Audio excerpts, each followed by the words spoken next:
What really happened with your host, Mike Rivero. The history the government hopes you never learn. Here is your host, Michael Rivero. And aloha, America. Welcome to our show today. It is Friday, January 13th, Friday the 13th, Trishkadekaphobics Unite. And we've got a lot of stuff to talk about on the show today, and I apologize for my voice. I'm a little bit under the weather, but we're going to just power on through here. The Lady Claire will be joining us in hour number 3. The phone lines are open, 800-313-9443, 800-313-9443. Mike is in our control room twiddling the dials and keeping us out of trouble. Now then, again, it's Friday the 13th, which is considered unlucky, although my own personal history is good things tend to happen to me on Friday the 13th, but it's considered bad luck, and that goes all the way back to Friday the 13th of October in 1307, which is when all the Knights Templars were rounded up by King Philip the Fair and the Pope, primarily because King Philip the Fair had gotten too deeply into debt with the Templars to be able to bail his way out, and this was his way of dealing with that unpayable debt, which, I don't know, looking at the Federal Reserve and the IMF and the ECB and the World Bank, maybe Philip the Fair wasn't totally out of line in terms of how to deal with banker-manufactured debt enslavement here.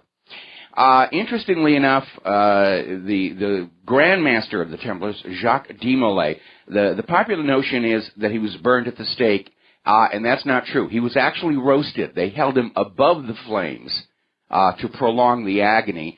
And there is one theory that the Shroud of Turin, which actually bears quite a resemblance to de Molay himself, was a hoax perpetrated by surviving Templars to embarrass the church. But at the time, the Pope said, no, this is a fake. We're not buying into this whole thing.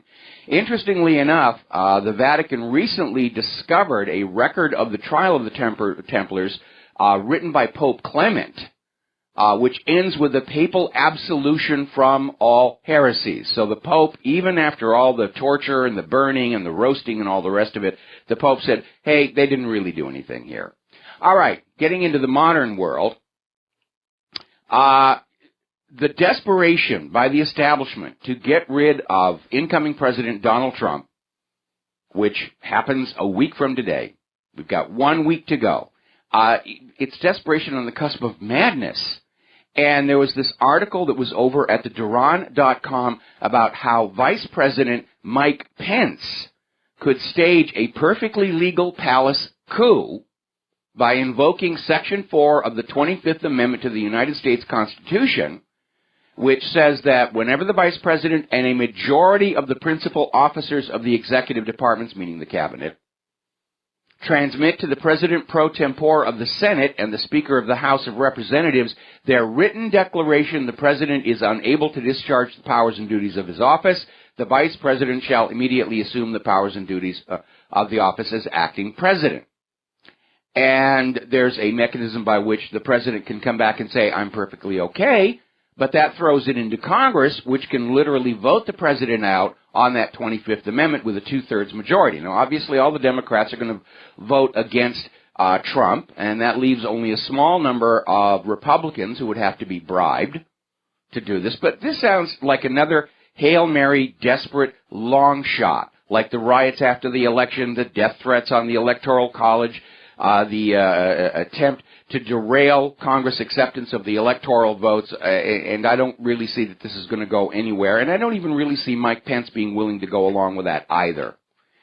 Now, we're still concerned, obviously, about riots and disruptions in Washington, D.C. on Inauguration Day, and there's a very alarming story just surfaced from governmentslaves.info. It seems that the commanding general of the National Guard in Washington, D.C., is to leave his post at the same moment Trump is sworn in as president. Now, this reminds me very much of all the way back during the Bill Clinton administration, when Vincent Foster was murdered on the very same day the head of the FBI was changed. Now, if the commanding general of the National Guard is out of his office, I'm sure there's going to be a command structure still there, but it's not going to be formed, it's not going to be trained up, and it looks to me like this is a move that is designed to allow civil disorder and rioting to get out of control. Now, there's no such thing as former, CIA asset John Schindler, posting on Twitter, said that the CIA is trying to take out President-elect Donald Trump before he's sworn in as president next Friday. And they're still coming on out with this latest dodge, which is Donald Trump is a Russian stooge. Donald Trump is a Russian stooge. We only allow Israeli stooges into this government. Now, interestingly enough, Donald Trump is beginning to get an up-close and personal look at all these various intelligence agencies, and he pulled a fast one on them. Remember that whole thing about the daily briefing, the intelligence briefing, and there was a thing about how Trump didn't want to get it every single day. And the problem that Trump was having is that every time he had a meeting with these briefers from the intelligence agencies, it would immediately leak out to the press. This was said, that was said, some of it's classified information. So Trump decided to conduct his own sting operation, and he agreed to an intelligence briefing, but he didn't tell anybody else except the intelligence agencies. His office staff didn't know. His security staff didn't know. All they know is everybody showed up, close the doors and come on out, and it still leaked, meaning it is these intelligence agency briefers who have been running to the media with all of this information, some of which is actually classified. Basically, Trump pulled a sting on the nation's spook agencies. We're going to take a moment here to do a shout-out to our on-air affiliates who are just now rejoining our network. Now, everyone's screaming about how Russia was trying to help Donald Trump and harm Hillary Clinton. What a big, horrible thing. But it's actually come on out, and this was in Politico, that Ukraine was definitely involved in the U.S. election against Donald Trump and in trying to help Hillary Clinton. And apparently Ukraine disseminated documents implicating a top Trump aide in corruption. And they were investigating the matter, and then after the election it simply disappeared. They just made it up again. And they helped Clinton's allies research damaging information on Trump and his advisors. I wonder if it was Ukraine that started that story that Trump staffer Michael Cohen met with a Russian representative, except that they got the wrong guy. There were two Michael Cohens. So if it's bad for Russia to be tinkering with the election in favor of Donald Trump, which nobody can actually prove they did, why is it okay for Ukraine, or for that matter Israel, to tamper with our elections and politics all the time, which we know they do? Now, one of the stories that was circulating around by the intelligence agencies was that Donald Trump had been briefed. He'd gotten the 2-page summary of this report about Golden Shower Gate, or whatever we're going to call it, about the two prostitutes in the hotel. Now they've backed off from that. The suspicion was that they were trying to drive a wedge between Trump and Putin as firmly as possible. But now the intelligence director is saying, no, that there never was such a briefing with Donald Trump. We didn't present any of that information to him at all. They want all of this to go away because it's hugely embarrassing. Now, Jason Chaffetz is discussing a new Hillary Clinton email investigation under Donald Trump, and basically saying it's going to be a do-over.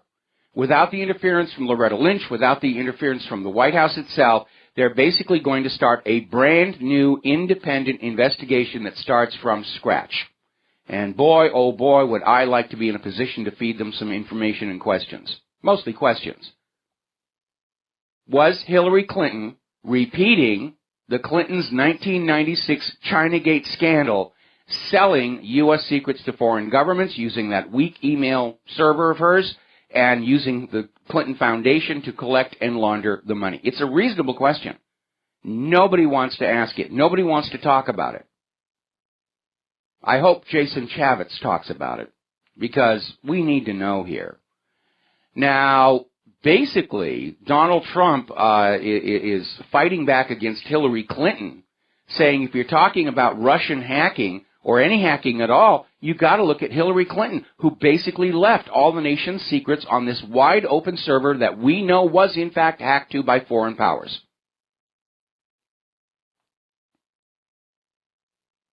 And so this is not going away. Remember before the election where they were trying to say that Donald Trump is not going to investigate Hillary Clinton? And that's not what he said. They were putting words, the corporate media was putting words in his mouth yet again. What he said was he wasn't out after personal revenge. But that's a far cry from saying that he was going to use his presidential authority to obstruct justice and stop a proper and legal and necessary investigation. And that's what's going on. Now, over at the corporate media, they're tearing their hair on out. There's all kinds of cartoons coming on out, just making fun of the old fossil corporate media and their inability to evolve and adapt to the new reality of a better informed, more skeptical audience that has the technology to go on out and double check what the corporate media is saying.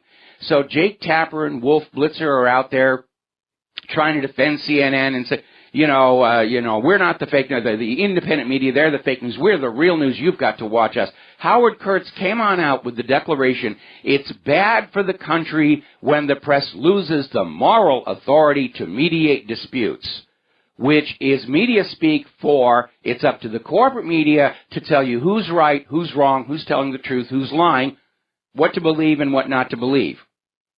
Well, there's no moral authority there when you're looking at the track record of the corporate media. And what Kurtz is really saying, it's bad for the elites when people stop relying on the corporate media to mediate disputes.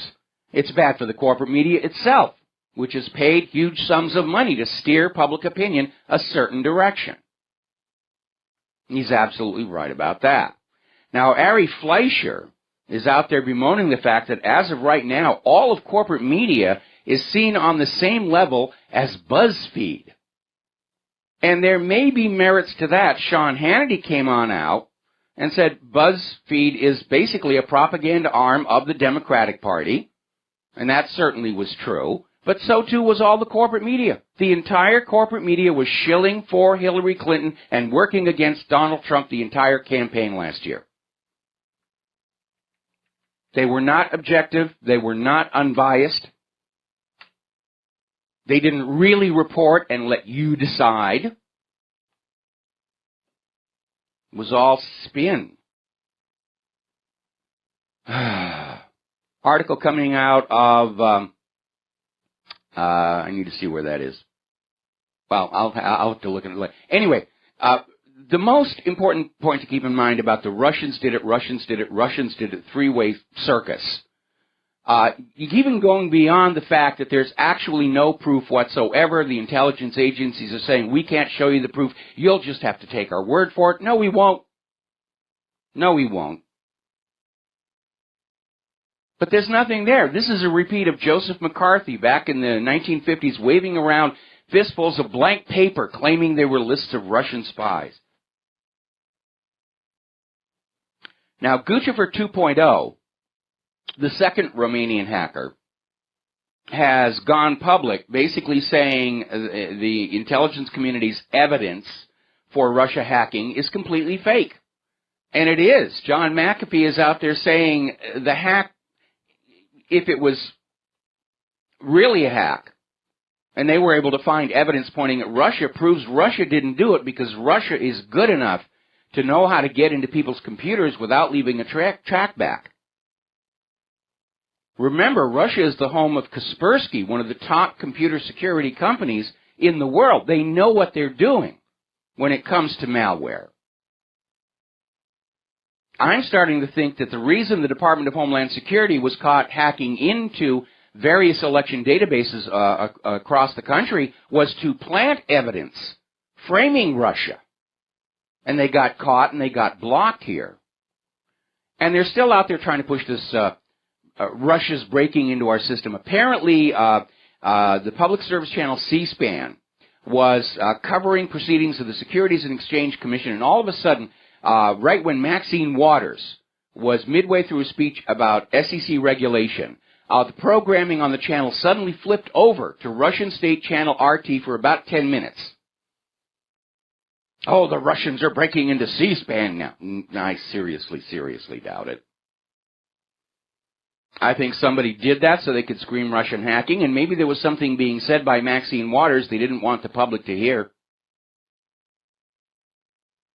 Now, Christopher Steele is out there still trying to say that this dossier that he assembled about Donald Trump and the prostitutes and the bed in the presidential suite of the Moscow Hotel is true, is true, is true. Now, everybody said, show us the proof, and he doesn't have it. So what he's doing now is he's rounding up other spies who are coming forward and saying, oh, yes, Christopher is right. I heard exactly the same thing here. And we all know what trustworthy, stand-up, honorable people spies are. They would never, ever lie to us about something as important as, for example, the Bay of Pigs, right? Now, this Steele is turning out to be a bit of a case here. Yesterday we were talking about how he was hired to try and do spin doctoring on those videos that were released, Planned Parenthood selling baby parts. And apparently he was friends, if you can call it that, with former Russian spy Alexander Litvinenko, who died of polonium radiation poisoning, a very terrible way to go. And, of course, everybody said, oh, yeah, had to be Putin, had to be Putin. I don't know. I'm starting to wonder about Christopher Steele, and maybe does he glow in the dark just a little tiny bit. Now, the BBC has announced they are setting up a team to debunk fake news. They're going to be the authoritative voice on what's real and what isn't. And I find this laughable coming from the same network that on 9/11 reported the collapse of World Trade Center 7 20 minutes before it actually happened. And I find it equally laughable that they're going to tell us what is real and fake news, given the BBC's long history of covering up the sexual predators in their employ. I mean, they're raising on a busted flush here. They're discredited, and yet they're out there saying, well, we're going to set it up so we tell you what the real news is. No, actually, we're big boys and big girls out here. We will decide for ourselves what is the real news and what is propaganda. Speaking of propaganda, the corporate media is still out there with two other big whoppers of fake news, Iran's threat to Israel and Iran's threat of nuclear weapons. Now, we have had 12 years of everybody looking at Iran's nuclear program. They have not found anything at all. The only evidence that ever surfaced was the so-called laptop Odeth, which was laundered through a terrorist group NEK and framed on Iran, and nuclear weapons experts looking at it said it was all a hoax because the graphs and the charts and everything were stuff that were taken off the internet and nothing actually made sense. You really couldn't build anything from the information. It was just a prop to wag at you and say, Iran is a threat, Iran is a threat. Now, I'd like to remind everybody of a little history. Iran has not launched a war of aggression against another country in over 200 years. It is simply not their nature. Remember when they tried to claim Ahmadinejad said that we're going to wipe Israel off the map? That was another corporate media lie. People who actually know the language, looking at the tape, said, no, what Ahmadinejad said was that Israel, because of its crimes and corruptions, will vanish from the pages of history. But that's a very passive observation. It's not a threat. Most of what you see in the corporate media, and that includes, unfortunately, Donald Trump, is filtered through an organization called MEMRI, the Middle East Media Research Institute, which provides free translations of articles in the Arab media for the Western corporate media. The problem is MEMRI is an Israeli propaganda operation that always mistranslates and spins the translations to make the Arab states look terrible and make Israel look great. It's all filtered and processed, and we've got to get past the filters. We've got to get around the filters and get to those primary sources. This corporate media wants to stand between you and the real world and just let things through that they feel that you should have. We're coming up on a commercial break here. When we come on back, more about the media, more about the wars, and more about how the corporate media really is thrashing and struggling with this, and they should. We'll be right back. And aloha, America. Welcome back to the show here. And Facebook is having a really rough time. For one thing, the fact that Facebook is also trying to set itself up as the arbiter of what is real and fake news has drawn a huge amount of laughter. A lot of people are leaving Facebook right now because of the very obvious overt censorship. Facebook is in trouble for all these repeated mistakes, nudge, nudge, wink, wink, say no more, that overinflate the ad revenues. And now, apparently Facebook has won a little bit of a distinction. They've landed themselves on 24/7 Wall Street's list of America's most hated companies, coming in at number 6.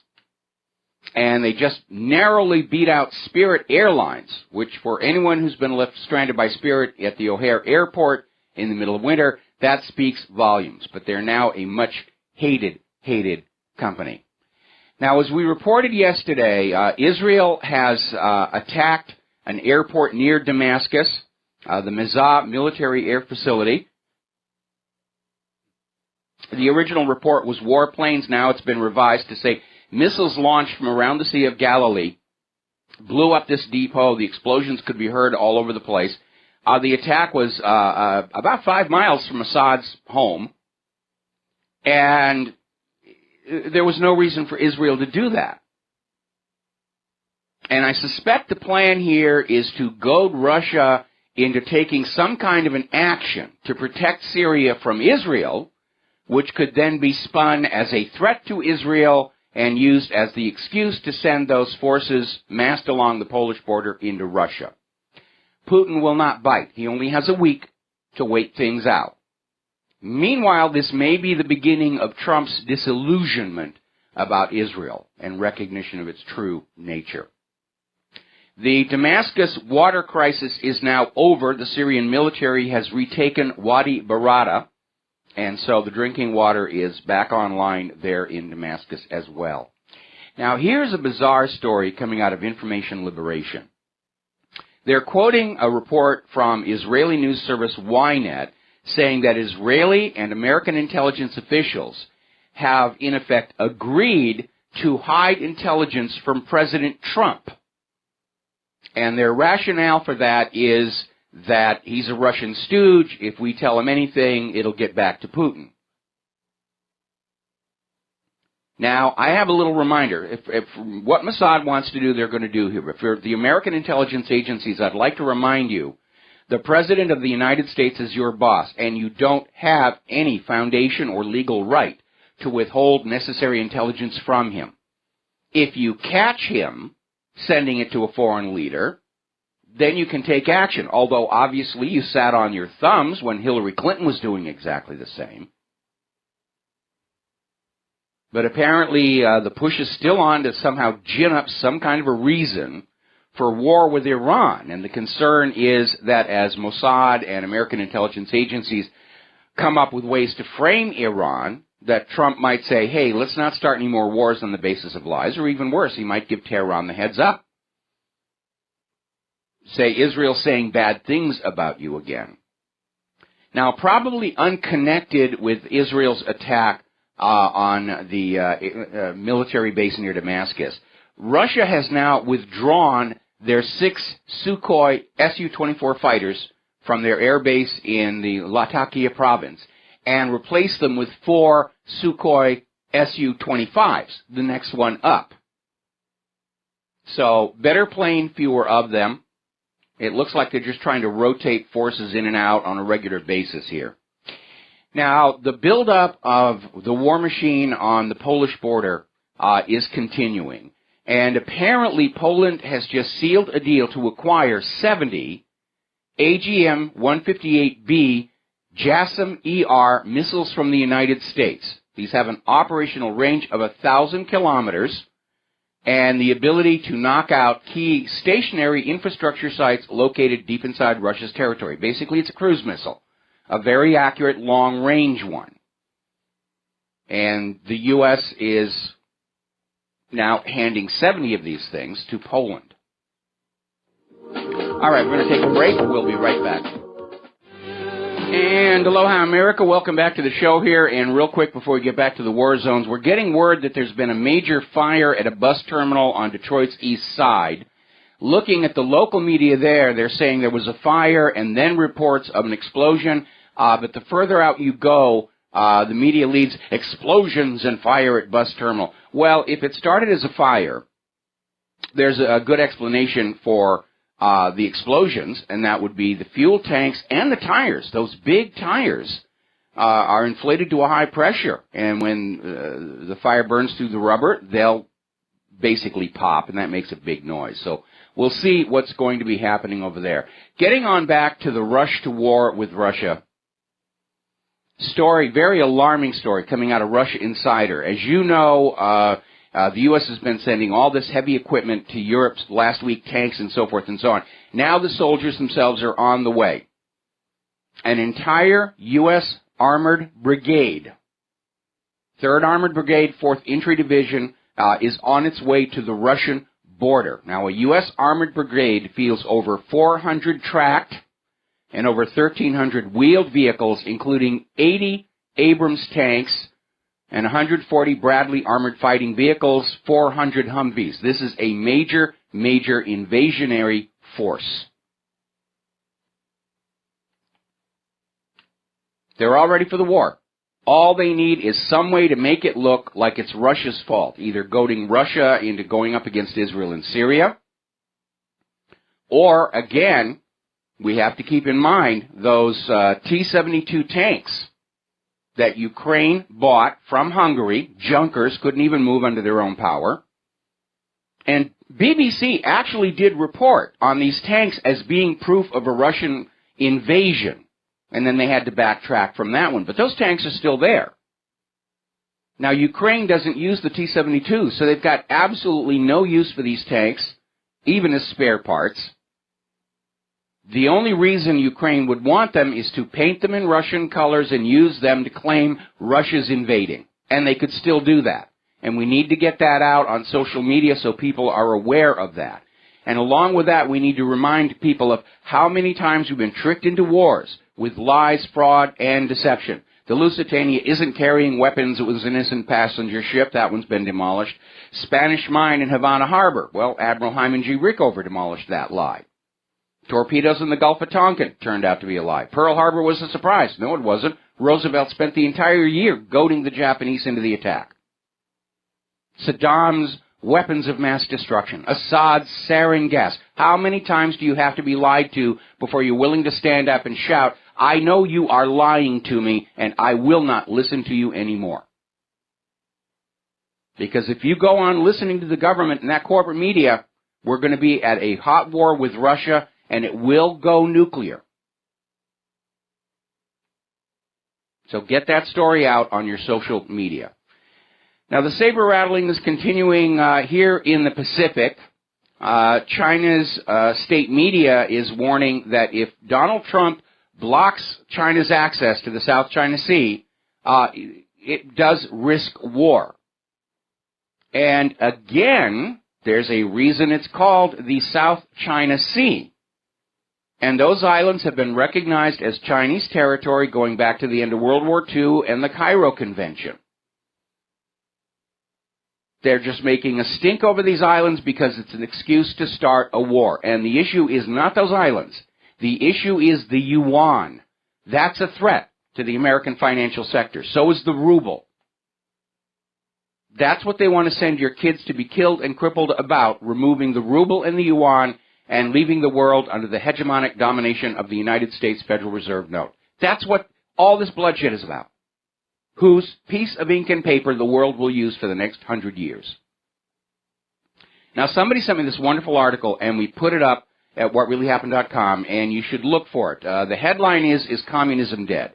And it scans from a comic book that was issued in 1947, warning about how communists would subvert the nation and turn us against each other. And it's going to give you the willies when you look through this and see how many of these same tactics are in fact being used on the American people by our own government.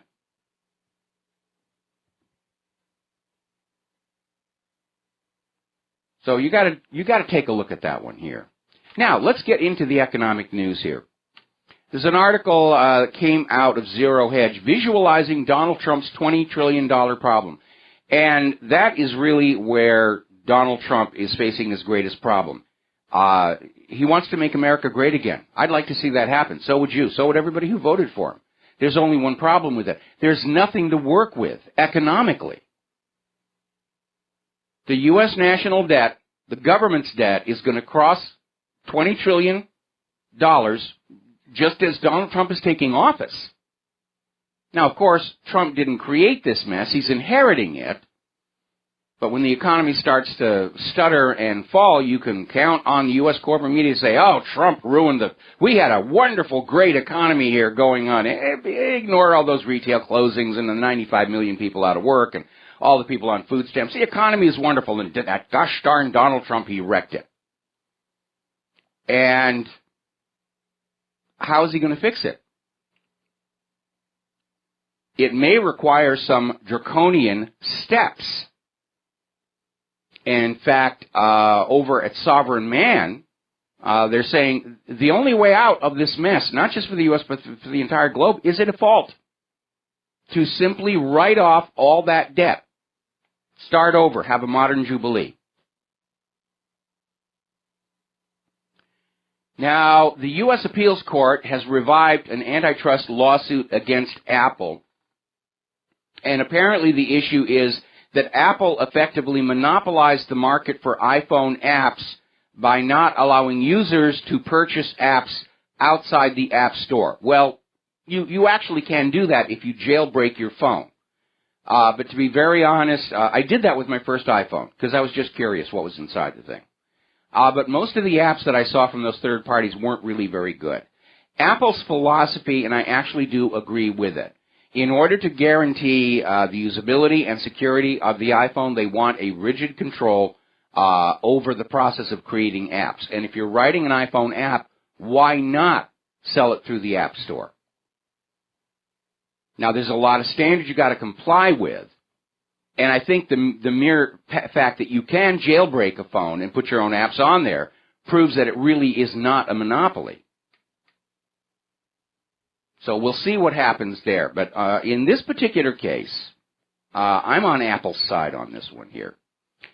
Little alarming news coming out of Oras.com. The vast majority of the American people do not even have $500 stashed in a savings account. Of course, these days with negative interest rates, why would you? But the gist of the story is that Americans are living so close to the edge right now, they are unable to handle a $500 unplanned expense. Sudden medical bill, breakdown on the car, something like that, is going to put them in serious, serious trouble. That's way too close to the edge. I remember when I was a kid and they were encouraging saving so that you had money for a rainy day, for an emergency. And then, what was it, just 2 years ago, Yellen and the people of the Federal Reserve saying, well, the problem with the economy is all these selfish, greedy people who are keeping their money in savings accounts and they won't take it out and spend it. Now, over at the Financial Times, they've had a pair of articles basically whining and complaining about the fact that the independent media is reporting on all the places where these financial giants are caught engaging in fraud, LIBOR, gold and silver prices, and they're not very happy with that. They're declaring it fake news propaganda, and so now we have the Financial Times editorial board basically calling for an end to freedom of speech. If you're cheated by your banker, you're not allowed to talk about it. You are not allowed to talk about it because in this day and age, we have to cheat just to stay in business, and you should just accept that, I guess. Now, the global elite over at Davos, way too late, I think, are starting to question if maybe their globalist policies have sowed the seeds of this global populist backlash. Gee, you think? Of course that's what happened. And you kind of have to wonder about the little bubble that these globalists live in, where they thought they were just going to do this, create a single global government, a single global private central bank, and rule the world from a single golden throne of planet Earth, and not run into some opposition from people who really think that human civilization is best served with the world with a whole bunch of small nations, all about the same size, taking care of themselves. The problem with any single structure construction, maritime, government, is that a single problem can bring the whole thing crashing down. Now, another example of corporate media lying. Back in 2016, May of last year, there was a crash. Egypt Air Flight MS-804 was traveling from Paris to Cairo. It disappeared off the radar. And the media was saying, terror, terror, terror, terror, terror, terror, terror, terror, terror, terror, terror, terror, terror, terror. And they even reported they found traces of explosives on the victims. Well, the French authorities have figured out what happened. Apparently, the co-pilot had stowed his iPad and iPhone 6S powered by lithium batteries, and you know how unstable those things are, along with a bunch of perfume he'd bought at the duty-free, which is flammable. He stowed it in the exact spot where the fire first emerged that took the airplane down. So the likely explanation here is that the lithium battery exploded, the perfume acted as an accelerant, and the fire spread out of control before they could do anything about it. Oh, no, no, no, it's not lithium batteries, it's not perfume, it's terrorists, terrorists, terrorists.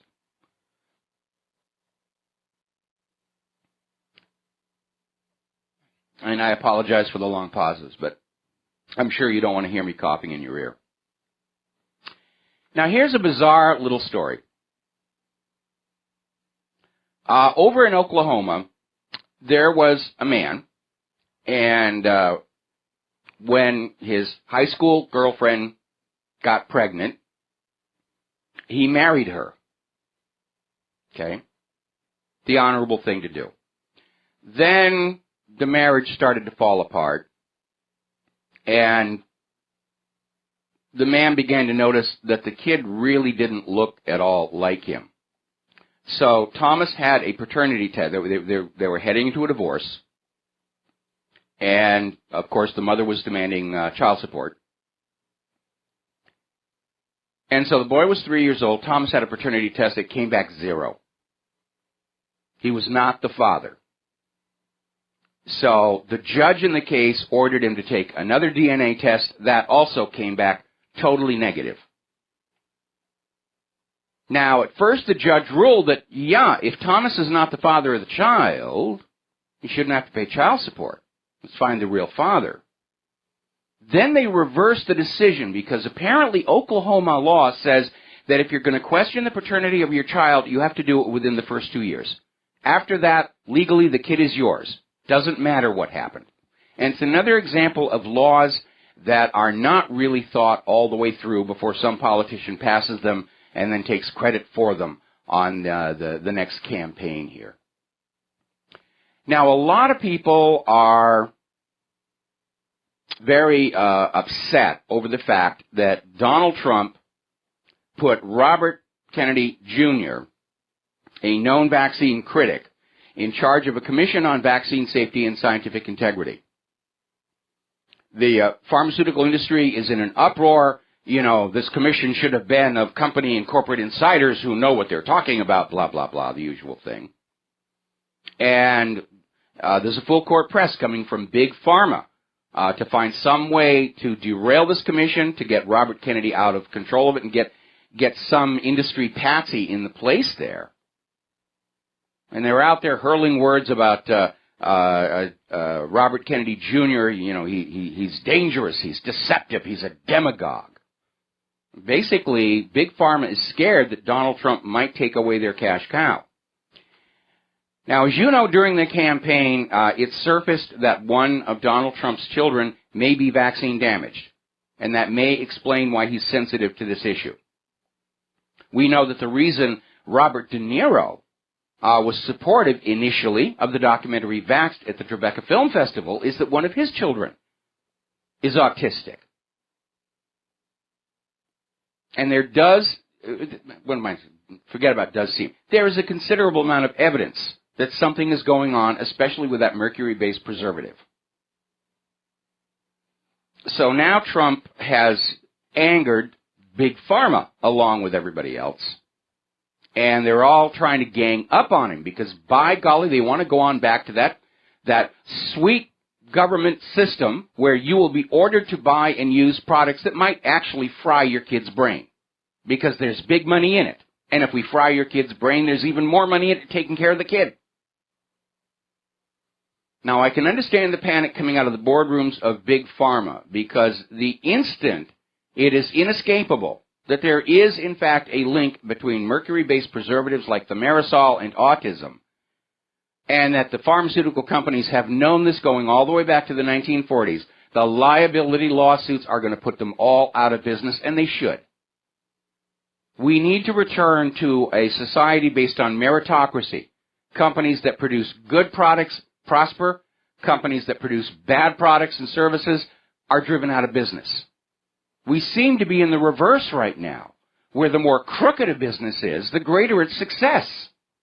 And those who are trying to engage in honest endeavors and produce good products are shut down. It's almost like that light bulb conspiracy documentary. You know, if you make a light bulb that lasts too long, we're going to fine you. Those light bulbs are supposed to wear out at 1,000 hours. That's how we make our money. So these are going to be interesting times, these next 4 years, or however long Trump is in office and alive.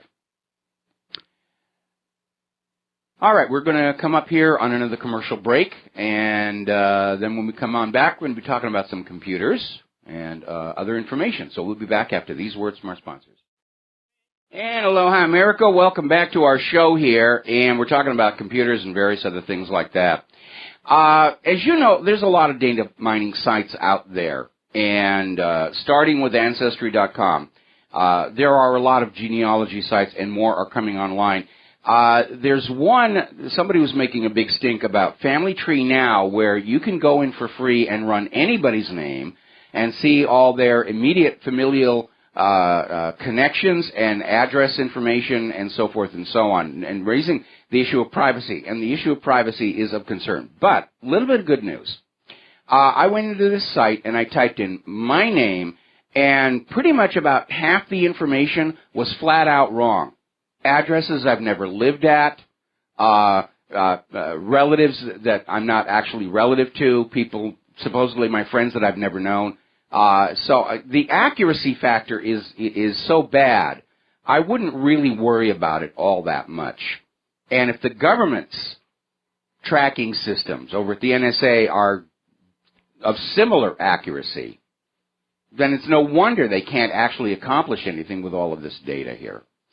Now, one of the appointments that Donald Trump is looking at is appointing Giuliani as his cyber guru, and that's drawn a lot of criticism and a little bit of laughter, because Giuliani is not a computer expert.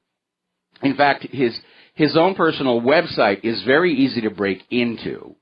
It's apparently just it's almost a joke, and they're describing Giuliani as a 70-year-old Luddite, who actually brags about not using technology, and he's going to be put in charge of computer security. So, and I understand Trump has to pay back some favors from the campaign, and I would certainly hope that Giuliani is going to be smart enough to hire people smarter than himself to actually do the job. I remember many, many years ago in the heyday of the small computers, and Texas Instruments was a huge success back then. And somebody interviewed the CEO and said, what was the secret of Texas Instruments' success? And he said, my secret of success is I always hire people who are smarter than I am. And it's a good formula here.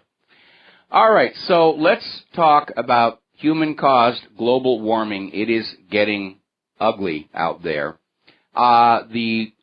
Europe's cold snap death count has now hit 73, mostly, obviously, among the homeless and refugees who are refusing to go to warming centers or hotels out of concerns of being arrested and deported. And this may convince a lot of them to actually migrate back once the spring thaw gets here. It is so cold. How cold is it? Apparently, up in the town of Kennedy in Kitson County, Minnesota, the town's water tower froze blocking off their water. Now, they're basically sucking water from the North Kitson rural water system, but that's cold when the water tower itself freezes. We'll be right back. And aloha, America. Welcome back to our show, hour number 2 here, and let's get on back up here to some of the news here. By the way, the phone lines are open, 800-313-9443. I think the lines are working.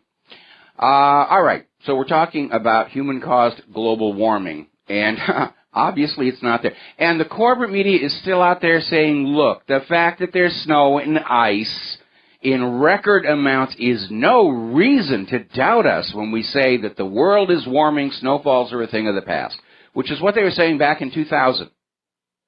Snowfalls are now a thing of the past. Oh, well, yes, we've got snow and ice, but the heat is still there. It's hiding in the bottom of the ocean. It's hiding up in the Arctic. It's hiding in your bedroom closet. It's just waiting for you to drop your guard and refuse to pay a carbon tax, and then it's going to come out and get you. So we're looking at the actual weather forecasts here for Winter Storm Jupiter. It's already being called Icepocalypse. Heavy black ice, heavy snow coming to the plains and the Midwest. Reader sent me a photo from some of the snow up in Oregon. It's just absolutely amazing. We're not talking light dusting here. We're talking like get out there with the broom and clear off your roof, because if that snow is too sticky, you could actually see roofs collapse from it. Now, as you know, there has been a problem with radiation ever since they started tinkering around with the atom.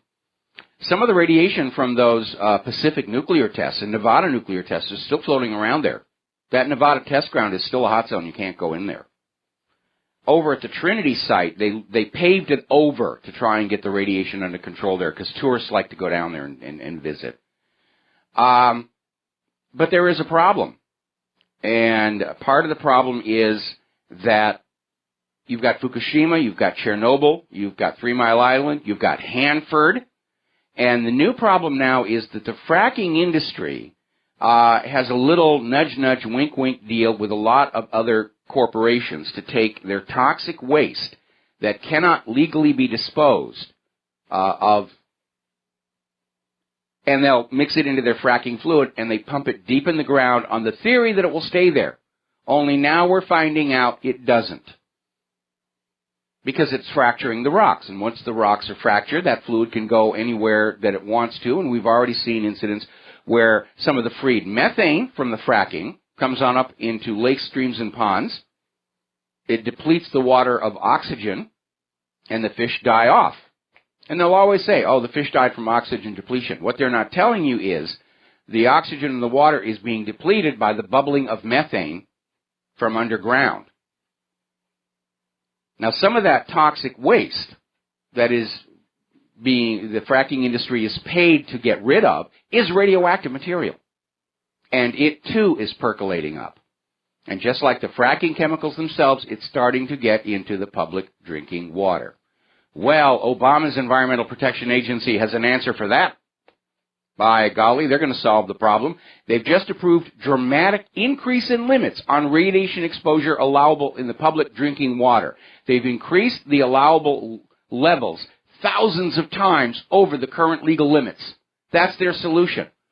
You know, my water glows in the dark. Yeah, but it's below the limit we set. So you're okay. Go ahead and just go on drinking it and so forth and so on. That's their solution.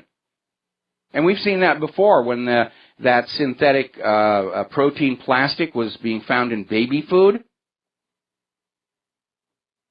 They raised the allowable limit. Problem solved.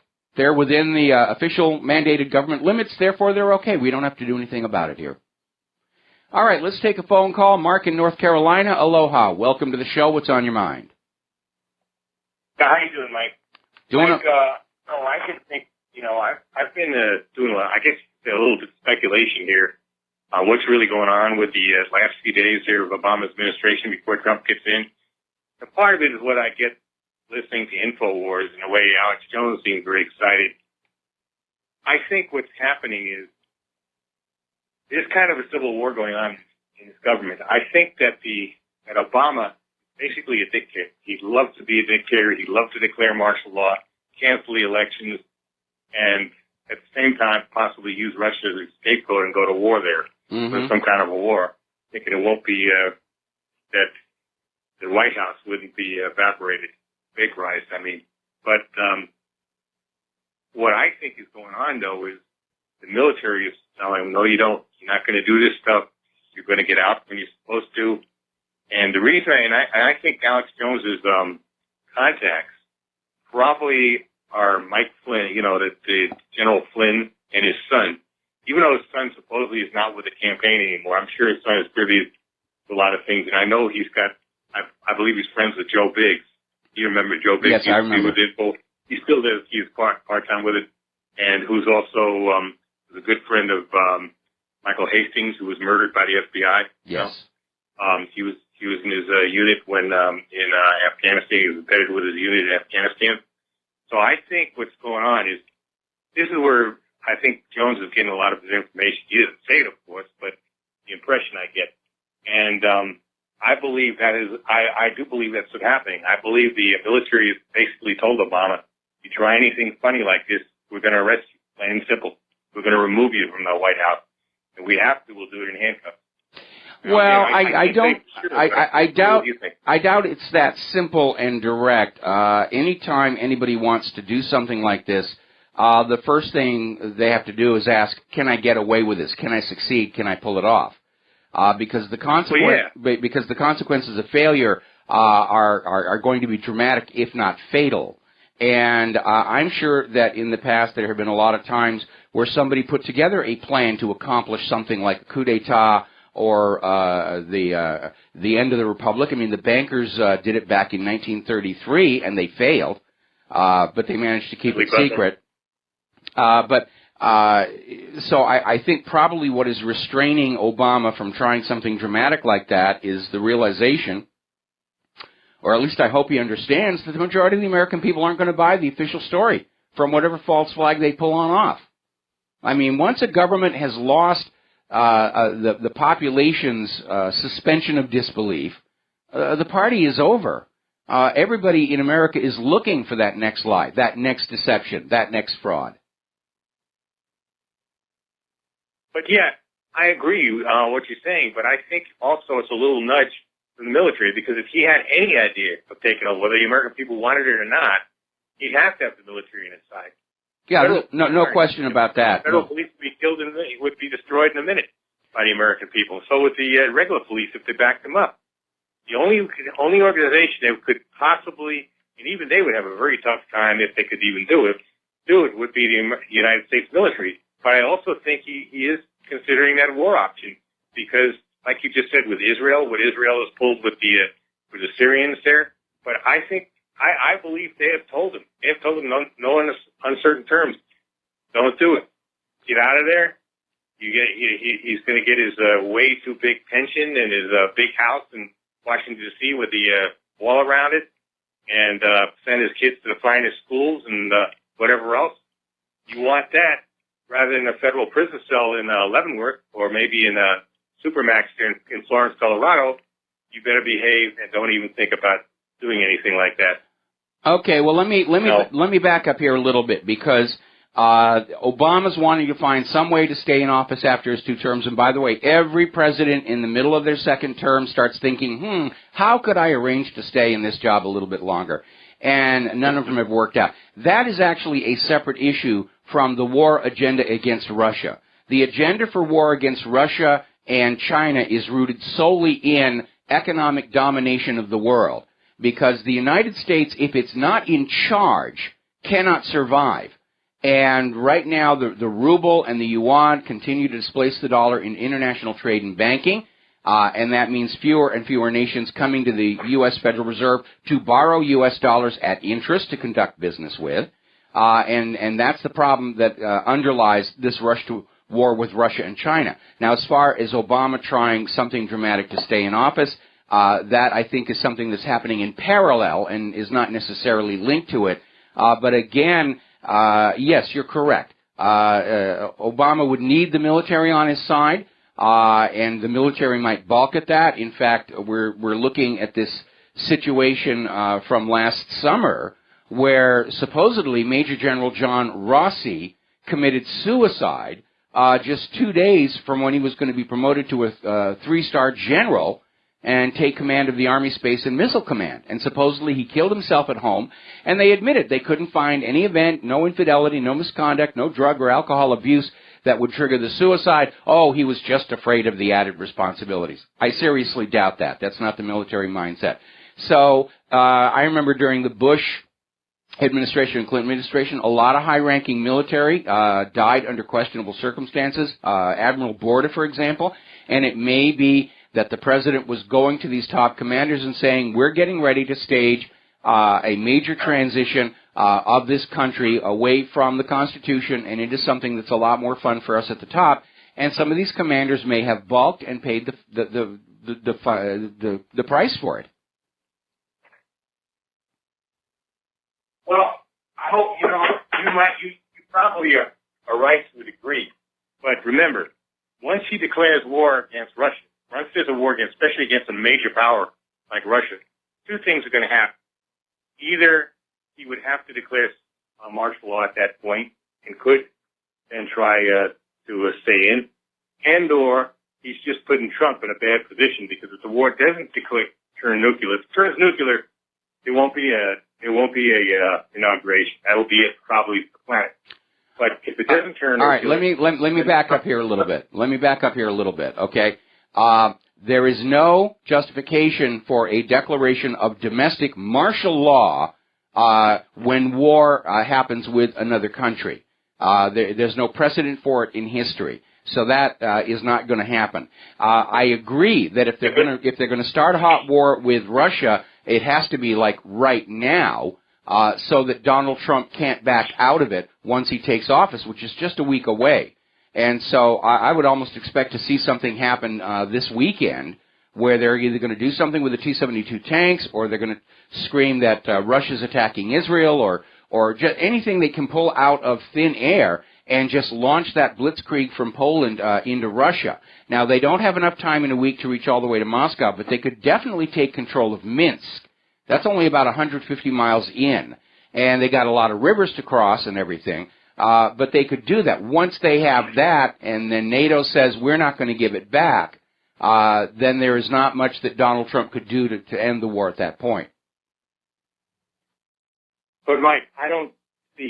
I think that what would happen if there's a war, he would right away declare that people like you and me and Alex Jones and other sites and many patriots around the country who actually like Russia and think that Putin is actually a good man, not the kind of guy that, but I think they'll start declaring people like us Russian agents, and that'll be their excuse. They've already done that. That's what the Washington Post smear job was all about. And yes, that might happen, but that is far less severe than a declaration of martial law against the whole population, which I think could actually trigger a civil war, because nobody is nobody is going to buy. It doesn't matter what they come up with.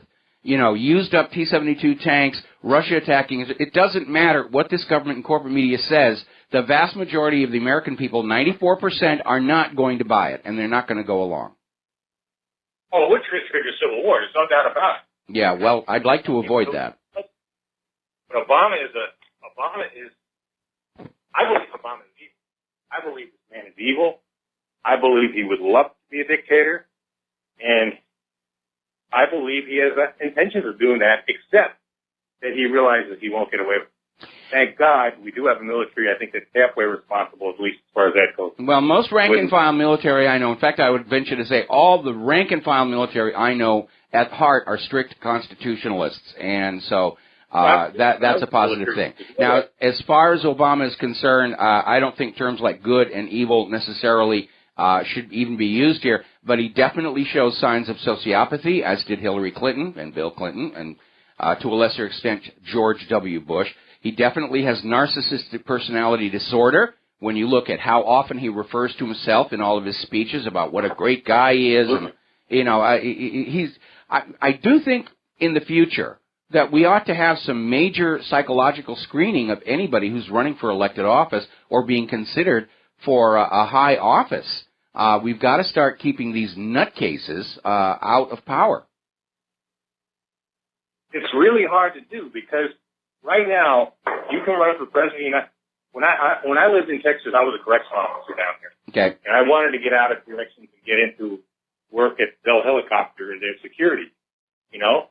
But I couldn't pass the background because of my credit. My credit at the time was horrible. Yes. You know, I just had a bankruptcy, a foreclosure, and all that, and there's no way.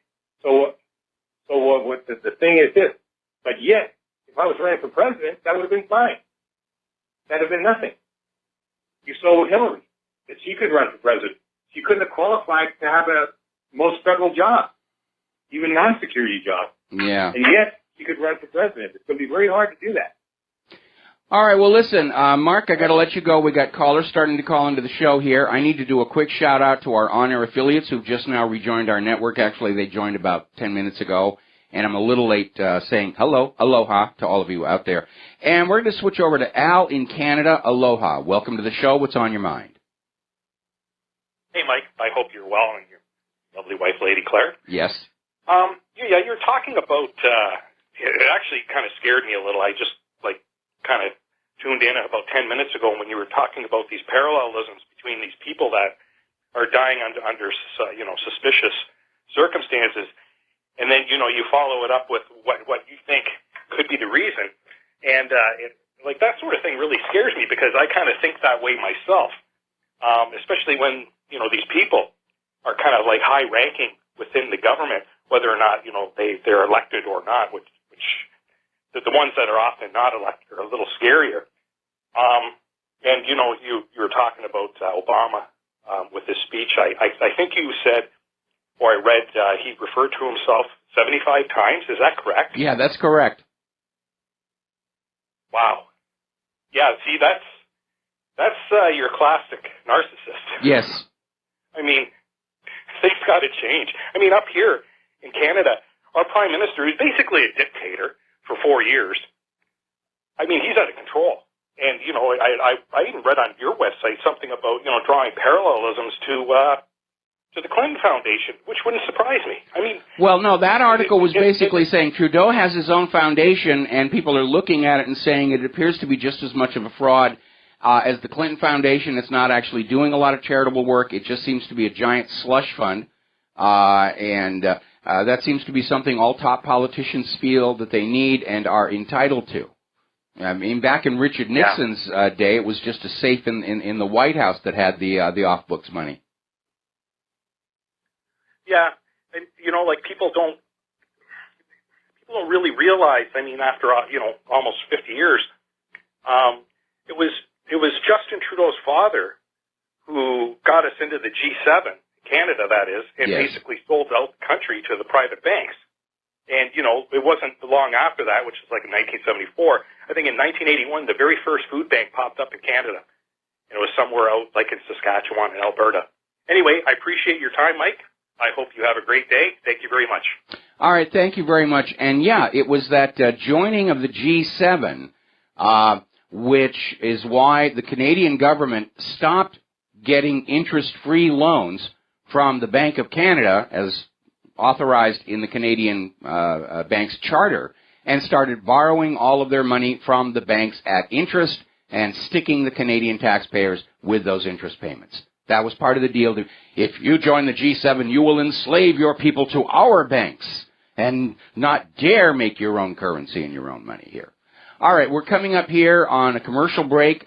We have a couple more calls waiting we're going to get to as soon as we're back from words from our sponsor.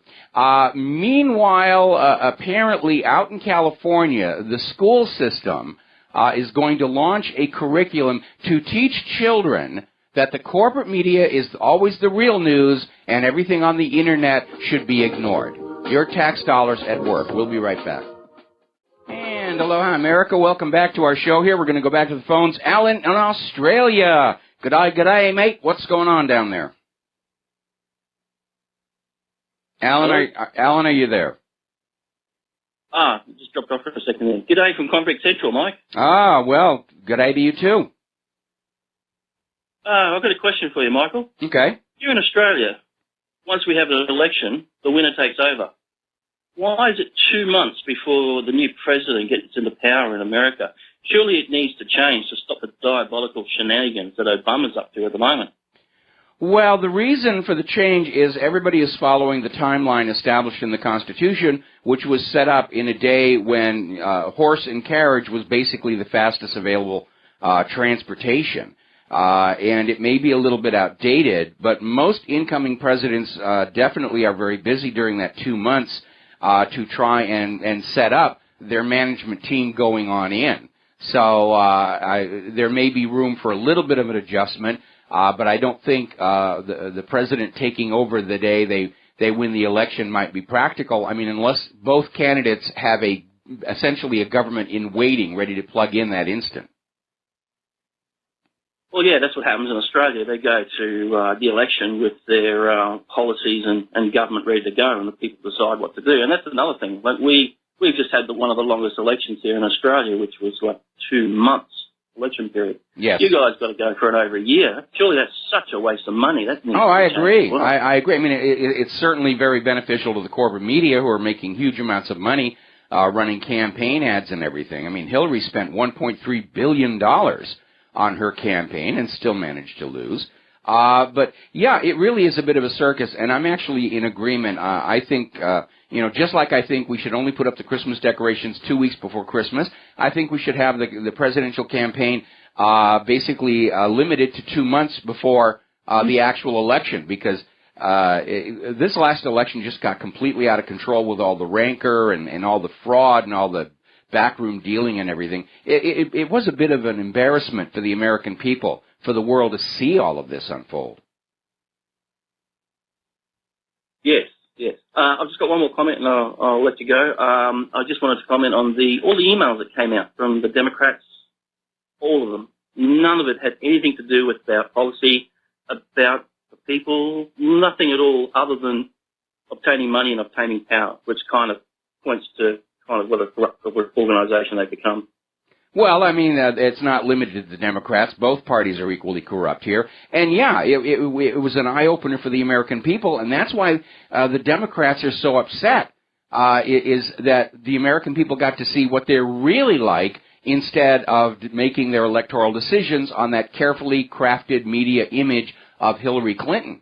And we shouldn't be voting on the basis of best dressed or most charming or the rest of it. We really should have a much closer look into the character of these people before they're ever allowed into power.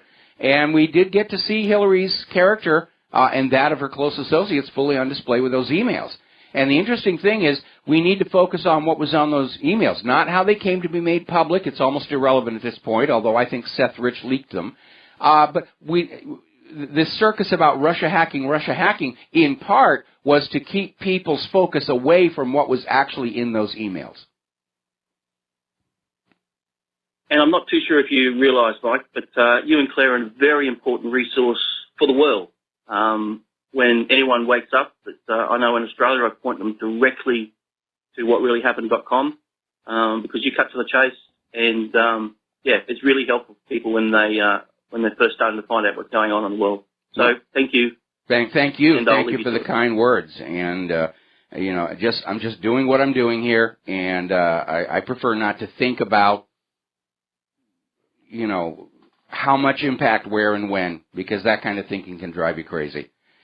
I'm just going to stay focused on... all across the world. Well, thank you. I'm just going to stay focused on the task at hand. Thank you for the phone call, Alan, and we're actually going to leave the next phone call until after the commercial break because I don't want to get them started and then cut them off and everything like that. Apparently, 10 brands of baby wipes have been recalled because they've been contaminated with pneumonia-causing bacteria. These are 10 brands of baby wipes produced by the Pennsylvania-based NewTek Disposables. And apparently, parents opening them up just said that they were discolored and foul-smelling, and so they've been recalled. Somebody wasn't being very careful. We'll be right back. And aloha, America. Welcome back to the show here. We're going to go back to the phones. Ernest in Reno, aloha. Welcome to the show. What's on your mind? Yeah, hi, Mike. I'm sitting here, and I'm listening to you and several of your guests. You're talking about how Obama's thinking he might do this, but honestly, I have to disagree that these all these people, Obama, Hillary, the Bushes, these were all role players as, being president, that they have their scripts, they're front runners, and they know better than to deviate and try to actually be a leader. I think that they don't want what happened to Kennedy happen to them, or even what happened to Reagan happen to them. So this whole idea that these individuals are actually guiding world events, I don't believe that's true.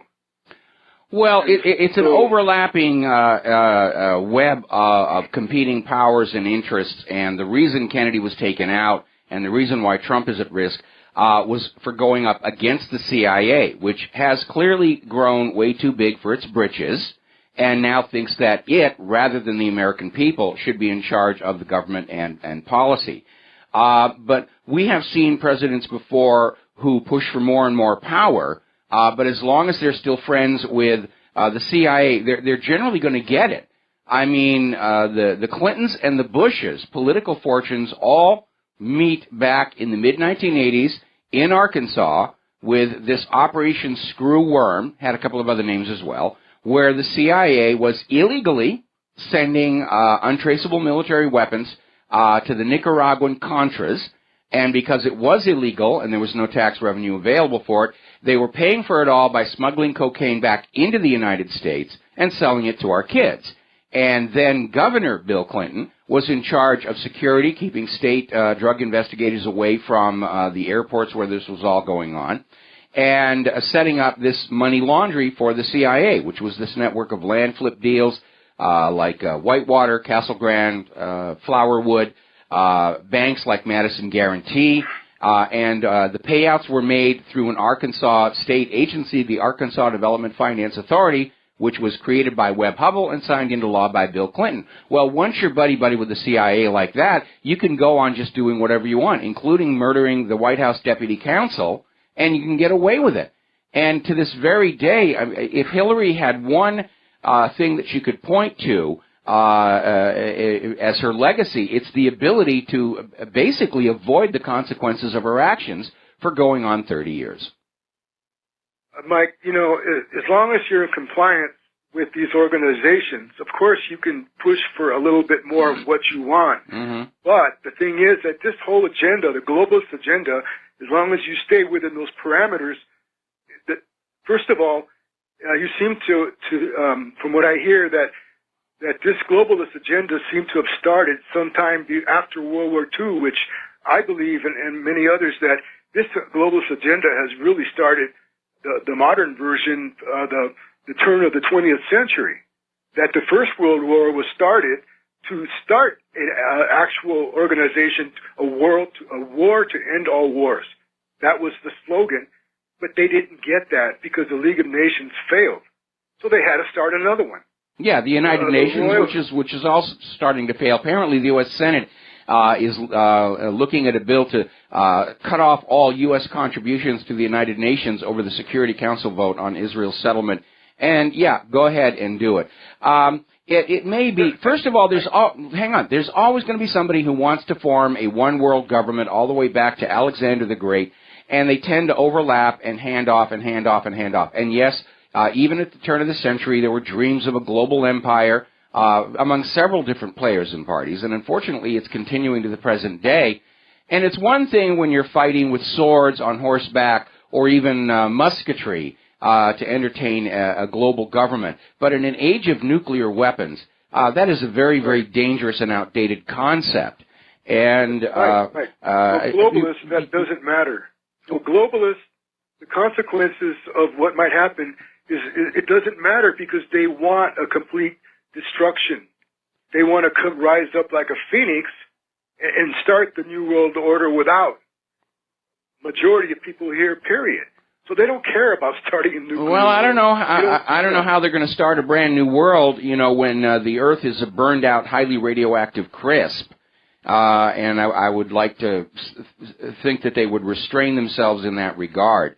But again, in the age of nuclear weapons and especially biological weapons and all this reckless behavior with genetic engineering, I tend to go back to von Clausewitz, who said the reality is in the modern world. I'm paraphrasing loosely. The reality in the modern world is the real enemy of us all is war itself. Right. But the whole plan, the ultimate thing was to use the United States as the global military to try to bring it about, and it hasn't worked seamlessly, as we know. We saw how Russia was the big monkey wrench to it, so now it seems like maybe they've done all they could with our country. Now they're ready to just pull the plug on us, and that's what we really have to worry about, like you said, in the next 7 days at least. Well, we've got all these forces, NATO and the U.S., massed up on the Polish border here, and I understand Putin has finally responded to all of that because on his side of the borders, he's setting up safe spaces and transgender bathrooms to welcome those U.S. troops in, make them feel comfortable. Okay. So. I don't see how the masses can't see that, the timing of all this coming down. Or if they don't even think about it. I just don't understand. Oh, I disagree. I think the vast majority of people understand clearly what's going on. They need to speak out about it a little bit more. That's what I'm saying. They should say. Yeah, they got to stand up and shout, this push for war with Russia is nonsense. And I say let's take everybody who's in favor of this war, like John McCain and Lindsey Graham, and let's crate them up, remember the air holes this time, and just FedEx them to Moscow. And send an email to Putin. We're sending you a present. These are the troublemakers. Do with them what you will. Don't even give them a parachute. Well, no, I'm going to use FedEx this time. I'm changing my model. I'm not even going to give them a gun or a parachute or anything. I'm just, put them in a crate, some packaged food, water, and air holes, and just get FedEx to take them over to Moscow. Right. Okay, Mike. Yeah, that's a good idea. Have a good one. All right. Thanks an awful lot. We're going to go to Terry in British Columbia. Aloha. Welcome to the show. What's on your mind? Hi. How are you, Mike? Hanging in there. Good. The second time I've called in, and earlier you were talking a little bit about global warming and the scam that goes along with that. I grew up in northern BC where the pine beetle infestation here in our country and kind of took off. And mostly because we've gone through a period of warming and, it didn't kill them off every year. And so I think we're kind of, with what we're seeing here in BC this year and last year, I think we're trending into that cold period again, and hopefully so. But again, I'd just like to let all your listeners know that there's a lot of, there's always two sides to a story, and it's, people want to get caught up in this environmentalist kind of idea and that kind of thing. But I think if they do some research for themselves and do some reading and look at everybody else's opinion, they'll find that there's a lot of underhanded, fishy things going on, and Earth goes through different cycles, right? And so, first of all, I'd just like your readers to know that. Again, I told the guy who answered the phone originally that I wanted to send a shout-out to you, and Claire and your whole team there. You absolutely are a great resource for this planet right now. And it's nice to see that you guys are picking up listeners in different places, Costa Rica here the other day and that kind of thing. Keep up the good work. I've been listening to Alex Jones, and it's really hard for me to listen to him, and mostly because he's so theatric. Mm-hmm. He just puts on this show that just kind of seems to me like he's more of an actor sometimes. I mean, some the information he's trying to convey can be good and all that kind of thing, but the way he presents it just kind of turns me off. And I think that's why I'm more in tune with listening to you and your show, because you convey your ideas and your thoughts concisely and people kind of pick up on that, and it's more of like, you're talking to us, the actual citizens, and I really appreciate that. So, I won't keep you. I'll let you go, and keep up the good work, and that's about it. All right. Well, thank you very much, and please try and stay warm. And politicians are always going to take something that happens naturally. They're going to declare it a crisis and then offer to sell you a solution. And certainly we all appreciate nature. We want to preserve as much of it that still remains as we possibly can, but this sets us up to be exploited and used by those who are profiting off of their professed concern for the environment. And certainly that is true of this global warming hysteria, where the goal is to buy and sell carbon credits or to impose carbon taxes. Interesting little story. When Al Gore really got going on this global warming and carbon dioxide thing, there was actually a member of his staff who did a back-of-the-envelope calculation and said, you know, if we just increase decorator plants by 10% in everybody's home and every office building, that'll absorb the extra carbon dioxide and the problem is solved. He was fired the next day because solving the CO2 wasn't the issue. The CO2 was the sales tool on which Al Gore was going to sell you his carbon credits and Obama was going to sell you a carbon tax, and the globalists were going to sell you obeisance to a global environmental authority. All right, we're going to go back to the phones here. Andy in Texas, aloha. Welcome to the show. What's on your mind? Well, hey, Mike. First we need to go on and relax about Alex Jones because simply he's just growing. He's growing huge. This guy has done a lot for the alternative media, despite where his heart is, whether it's with Israel or whoever it's with. He has given us some great knowledge and whatnot, and I think we need to just relax a little bit on what he's doing. Well, he got me my start in talk radio back in 2007. I mean, I'm coming up on my decade in talk radio this year, and Alex Jones did that, and I'll always be grateful for that. But we did cross lances, as it were, over the issue of Israel. But I still link to stories from his website and so forth and so on. But the other caller was right. We have two different styles of presentation, but that's all it really is, a difference of style. Alex Jones has the money to have a nice studio and try and look more like corporate media. Obviously, I can't do that, and so I'm not even going to try. Well, there's no comparison, Mike. I mean, absolutely, you give out far more information than their organization does. I listen to him every day. Well, I have to. I have to. You're not tuning in for my sex appeal. Oh, absolutely. I mean, I'm not even watching you. I always listen to you, so maybe you do have some sex appeal. I don't know. But what I called in for was, so how do us people, I mean, as a people, I mean, you and I get busted for little tiny things all the time, whatever it might be, and yet we just stand by and pretend like these people in power, that they're untouchable. I mean, how come this is going on? How come we can't prosecute these people? I mean, there's so many crimes. These guys have done far more than any drug dealer in Chicago has done. Well, they're closely aligned. They're closely. Well, the problem is there used to be a right for ordinary citizens to make criminal arrests and file criminal charges. Unfortunately, back again in the 1980s, the Supreme Court took that away from us. And just like we saw out there in California, where they wanted to take the decision over whether to prosecute a police officer for a wrongful shooting away from the grand jury and leave it up to the prosecutors, we've evolved to a system today where the choice whether or not to prosecute somebody for a crime is now in the hands of a political appointee, and the people no longer have access to the courts. Obviously, a good example would be Loretta Lynch, who blocked investigation and prosecution of Hillary Clinton. At the same time, Lynch was saying they were going to sue those global warming deniers out of business. And that is definitely the hallmark of dictatorship, when prosecution for criminality is selective and politically based.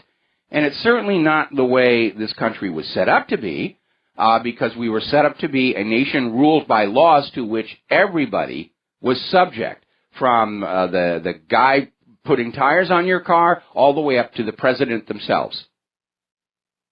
Well, how can these ding-dongs actually expect us to follow the laws when we can watch the TV news, listen to people like yourself, and whatnot, and see that they're not following the law? I mean, that just rings for unlawfulness, and therefore that even brings about more crimes, as you will, because there's a lot of laws that make a lot of things that you do that shouldn't be a crime anyway. But they do this, and here we are sitting here. I got family members in jail for ding-dong stuff. I've been in jail for ding-dong stuff, and yet these people can launder money, $860 billion in drug money from Wells Fargo and Wachovia, and they get a $110 million fine, and boom, that's the end of it. Nobody goes to jail. You got the Clinton Foundation. You got Feinstein, or not Feinstein, but Epstein and his little pedophile island, and you got big people's names going to that. I mean, this is just crazy. We allow them to cage us, but we can't cage them. Well, that definitely needs to change here. Right now we're in a system where the little criminals go to prison and the big criminals go to Congress, and that definitely does have to change. But we allowed them to basically grab the authority and the decision-making over who is prosecuted and who is not, and that was a tremendous freedom. Most people didn't appreciate how much we lost when the Supreme Court took that away from us. And now they're trying to take the decision-making about prosecution even away from the grand jury and say it's just up to the prosecutors to make those decisions. Remember when Bill Clinton came into office, he did the unprecedented step of firing all the U.S. attorneys in all 50 states and replacing them with his cronies. And from then on, anything that Bill Clinton or his friends did was not to be prosecuted. That's how open and overt that kind of tyranny was. Reminds me of an old Batman episode when Egghead steals the election and becomes the mayor. And the police are saying, well, that criminal's a friend of Mayor Egghead. I can't do anything about him, but here's your speeding ticket. Well, hey, Mike, I already knew the answer to the question before I asked it. I'm just glad I got your perspective on it. I also want to say I can tell you're under the weather a little bit just by your voice. And just a little tiny bit. Well, after the show, I'm going to start resting, and hopefully by Monday I'll be back to my normal, obnoxious, annoying self. Andy, thank you for the phone call. We're going to let you go. All right, bye-bye. And aloha, America. Welcome back to the show. We're coming up on the top of the hour, and the lovely Lady Claire. And real quick, responding to an email, please discuss Putin's decision to not go back to the G8, and considering how they treated him and how the U.S. likes to use organizations like this as a club, my question is, why would Putin want to at this point? It's becoming more and more obvious that all these multinational trade organizations and treaties and so forth are just another way of constraining other countries to do their business in a way that favors the United States. Good examples would be the Transatlantic Trade and Investment Partnership and the Trans-Pacific Partnership, which sought to force other countries to buy American products that maybe those other countries didn't want, like our GMO agricultural produce here. All righty, I'm going to skip ahead in the talking points here because this is a story that's kind of fascinating and involves a little personal history. And this is coming out of FARS News. Now, last year, scientists reported that unusual orbital patterns in Kuiper Belt objects could be explained by the influence of a single larger planet far beyond the orbit of Neptune. And they did some more refinements, and they kept working on this thing.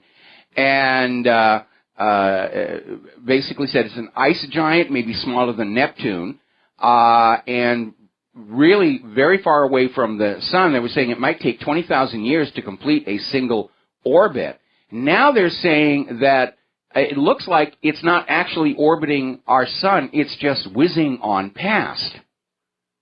And this might be an explanation for why all these so-called 10th planet searches, up until Pluto got demoted, and I'm a stickler, to me Pluto's always going to be a planet, why they came up short, because every time the calculations would point at a different part of the sky. And when I was working at the Table Mountain Observatory, there was a big hue and cry. There was a new set of calculations showing where the 10th planet would be, and we fired up the big telescope, and we took a whole bunch of photographic plates, and we didn't find anything. But this would be an explanation for why all of this data keeps pointing in different locations. We're not hunting a new extrasolar planet. We're detecting extrasolar objects that are simply passing by. But they're a lot closer than we had thought. We tend to think of our next neighbor in space as the next star, Alpha Centauri, 4.5 light years away, comfortably distant, not going to give us any problems. And now we're finding out that there may be ice planets, ice giants wandering around that don't actually belong to a star. And it would actually make sense to surrender this idea that all planets must be orbiting a star somewhere. So I found that very, very interesting there. Apparently, a man and his daughter who've been missing at sea for more than a month have finally landed on Australia after sailing their damaged yacht all across the Tasman Sea, 1,241 miles. An amazing feat of seamanship. We're going to take a break for station identification. We'll be back with the lovely Lady Claire after these few words. And aloha, America. Welcome back to our show here. And for those of you watching on BAM User TV, this gorgeous creature sitting behind me is the lovely Lady Claire, who will join us on hour 3 of our Fridays with her unique perspective on the world. So what is the first thing you want to talk about? Something that is making the hair on the back of my head stand up and break down. Apparently the head of the D.C. National Guard is to be removed from his post in the middle of inauguration. He's the guy who heads the D.C. National Guard and is integral to overseeing the inauguration, said Friday that he's been ordered removed from command effective January 20th, 12:01 p.m., which is just the moment that Donald Trump is sworn in as president. Well, you're not the only person to notice this. Yeah. I'm looking at this article. This timing is very unusual. It's never happened before. Yeah. And it's causing a firestorm on Twitter, where we have had all of these buttercups and snowflakes and has-been Hollywood celebrities screaming, we're going to have riots after the inauguration. We're going to disrupt things. And it looks like whoever issued this order wants to paralyze the Washington, D.C. National Guard so that they cannot respond effectively to this kind of a situation. Do we know who actually issued this order? Now, that's where it gets interesting, because the order came from the Pentagon, but we don't know from whom. And there is no replacement listed. Hello. Okay, that's very alarming. Yeah. That is very alarming indeed. Yeah, and apparently this guy was well-liked, this General Schwartz, very, very, very good for the Guard. And all I've got to say, Mike, is the timing of this firing doesn't augur well for a smooth transition. No, it doesn't. And like I was commenting to my audience before, this smacks of when Bill Clinton replaced the head of the FBI on the very same day, same moment that Vincent Foster's murdered body was being dumped in Fort Marcy Park. So, yes, I'm a little alarmed about this. Yeah, it's freaking me out. There was a marvelous interview with Dr. Helen Caldicott. And for our readers and listeners who do not know who this woman is, she is a very ardent campaigner against nuclear weapons. She was the founder of Physicians for Social Responsibility, and she was commenting on the fact that SecDef nominee Mattis told the Senate committee on Thursday that NATO must build capability in Eastern Europe to deter Russia's alleged aggression.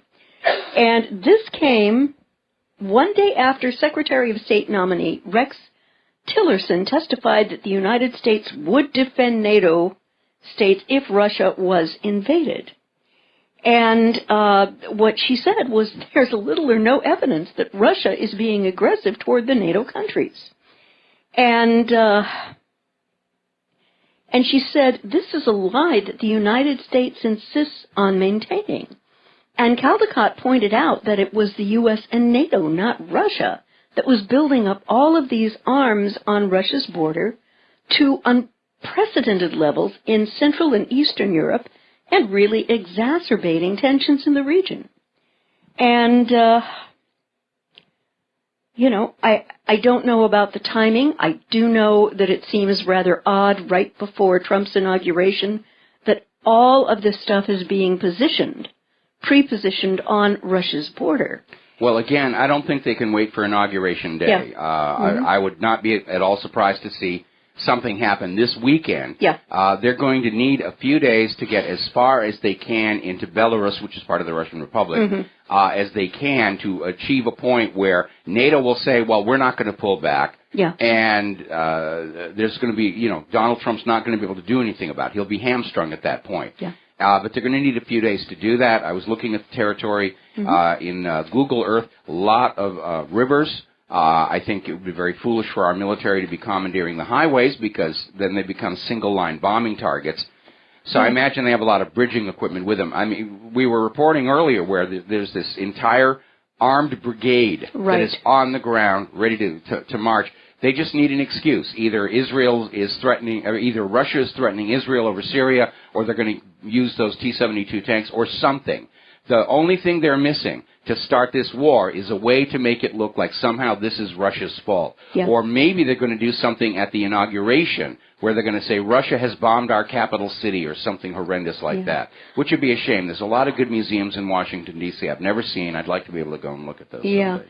And, if you haven't picked up on the article, there was a very interesting interview that Mike put up today with several American and NATO generals who were giving a news conference, and what they said was that the U.S. is ready for war against Russia in Europe.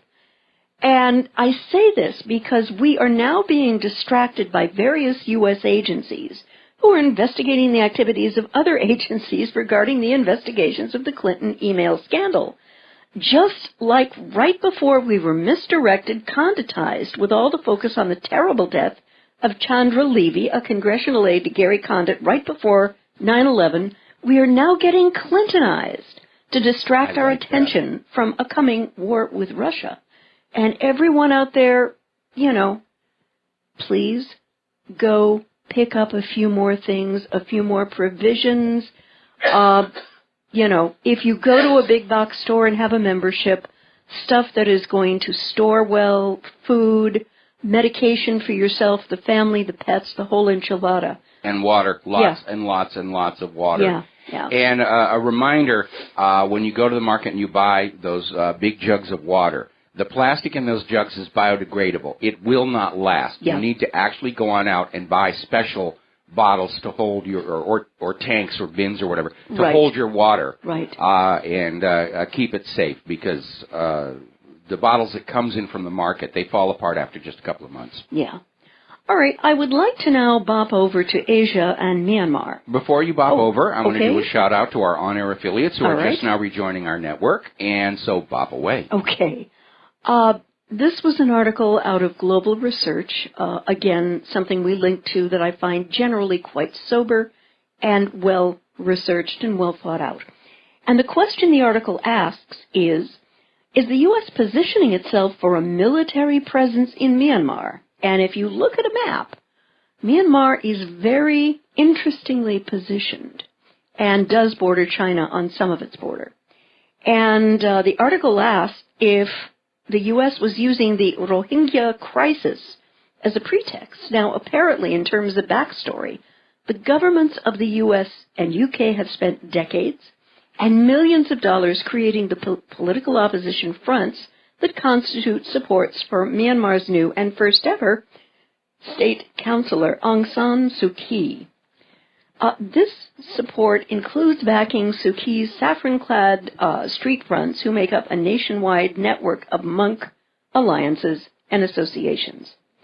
And unfortunately, it is these alliances and associations that have served at the forefront of persecution against Myanmar's Rohingya Muslim minority.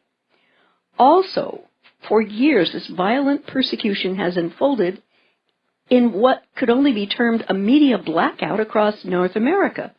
How frequently do you hear about Myanmar's at CBS, NBC, Fox, etc.? So far, so far you don't. And when violence reaches fevered pitches, American and European media organizations intentionally introduce ambiguity as to precisely who is leading the violence. And what is that line about never letting a good crisis go to waste? So now the U.S. is expecting its military to go in as advisors. Gee, where did I hear that term before? Vietnam. Yeah, I know. That was rhetorical there. Yes. For the Myanmar military against a horrifically persecuted minority group, the Muslim Rohingya, who many times literally get burned out of their shacks by the Myanmar military. You know, I never thought this lifetime looking at various wars blamed on religious differences, but was actually about access to resources, that I would ever have to say, watch out, here come the Buddhists. Unfortunately, Myanmar is the exception to that rule in big time. Yeah, you know. And bopping on over to Israel, the Israeli IDF has this tactic where they will go into Palestinian homes in the middle of the night, wake the family up, separate the kids, accuse them of having thrown stones or something in a demonstration. Many times the kids haven't. And what happens is these kids get brutalized by men in masks and told, if you ever go to a demonstration, I'm going to shoot you. I'm going to kill you.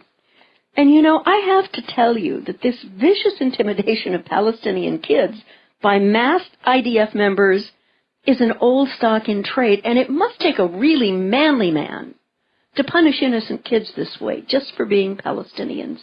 I think it's disgusting. It is disgusting. Yeah. And part of the problem, of course, is that the Israelis are indoctrinated to believe that anybody who is not Jewish isn't really a human being anyway. Yep. So it's not as surprising to see the Israelis treat the Palestinians the way the plantation owners in the antebellum South treated the slaves, who were also considered to not quite be human beings. Yeah. And I think about these kids and the level of psychological pain and trauma that they go through just for being Palestinian kids. Yes. When they really haven't done anything wrong. Well, you should have been born Israeli then. And we also need to take a look at Israel because the Israeli official who plotted to take down British MPs has resigned. Oh, good. The Israeli official who was caught on camera to take down British MPs has resigned from government service. Shai Massoud, a senior political officer at the embassy in London, resigned several days ago and was sent back to Israel. The UK Foreign Office and the Israeli Ministry of Foreign Affairs both said that they regarded the matter as closed. However, the Shadow Foreign Secretary, Emily Thornberry, has called on the Commons Foreign Affairs Committee to conduct an inquiry into the matter, saying it amounted to improper interference in our democratic politics by a foreign state. Boy, is she good at understatement.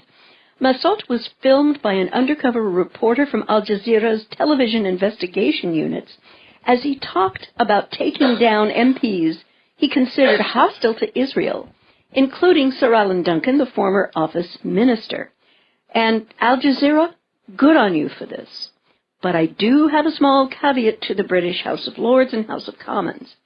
Please don't think that the problem is gone because the symptom has been removed. Temporarily here. Temporarily. I'm sure over in Israel they're saying, why are you complaining? The Americans let us do this all the time. What's wrong with you British people? And anyone representing the Israeli government will be looking at attempting to do precisely the same thing that he was, only with a little more finesse. This is the way the Israeli establishment thinks, and the sooner the government of the UK gets it, the sooner they will be able to prevent its negative impact on the British government. Or, for that matter, the American government, or the Canadian government, or the Austrian government, or the German government, or so forth and so on. Yes. And I'd like to bop over now to Korea, specifically North Korea. Apparently, China and Russia have agreed on more countermeasures against U.S. anti-missile system, and this is reported at Xinhua. China and Russia have agreed to take further unspecified measures in response to a U.S. plan to deploy an anti-missile system in South Korea, state news agency reported today. They will be aimed at safeguarding interests of China and Russia and the strategic balance in the region, yada, yada, yada. And apparently China and Russia held a joint anti-missile drill last May after Washington and Seoul began discussions over installing the U.S. Terminal High Altitude Area Defense System, THAAD, to counter any North Korean threats. Now, THAAD is due to be employed on a South Korean golf course, unsettling Moscow and Beijing, which worry that the system's powerful radar will compromise their security and do nothing to lower tensions on the Korean peninsula. And you're hearing sighs from me and hair-tearing out noises. What the U.S. government right now should be doing is working with China and Russia to get North Korea back to the negotiating table to create a peace treaty which gives North Korea assurances on trade in exchange for them stopping their nuclear weapons program. Mike, that appears to be logical. Well, logical is one thing. Yeah. Politically expedient, of course, is something else entirely. And, there's a lot of saber-rattling going on here. Mm-hmm. Yeah, absolutely. But I wish someone in Foggy Bottom would get the notion, and this is going to be interesting after President Obama dissed China on his visit to China for the G20 in September and accused them of doing bad things in the South China Sea. But somehow China has to be brought back into the process to convince North Korea to come together and so that a peace treaty can be created with the quid pro quo that they'd stop their nuclear weapons program if they got that. Absolutely. Yeah. And again, we're in an area where our government and the corporate media are shouting all of these accusations and allegations without any proof. Yeah. And then they stand there and say, if you are a loyal citizen, you will just believe us. You will not question. You will think what we tell you to think. Nope, you will believe what we tell you to believe. Not anymore. We can't. We can't afford to for the future of this nation and where it may be going. Or the future of the planet. Yeah, I mean, we're talking about serious risk of mushroom clouds all over the place. Yep. If every nuclear weapon possessed by the United States and by Russia were to be detonated at their nominal yields, we're looking at a real-life version of On the Beach. There'll be enough radiation in the atmosphere to kill off all life on Earth. That's how serious this gets. Right. Okay, before I let you go to your next story here, a little bit of an update on this thing about the District of Columbia National Guard commander. Yes. Apparently, the chief of the District of Columbia's Guard reports directly to the president. This general of the Washington, D.C. National Guard is a presidential appointee, which means the order to let him go had to come from President Obama. Okay, all right. And there is no mention of any kind of replacement. Those people are going to be on the ground blind. Well, you know what is probably going to happen is they're going to try and kick up a ruckus in the streets, and they're going to blame it on Donald Trump because, after all, he's in charge right now.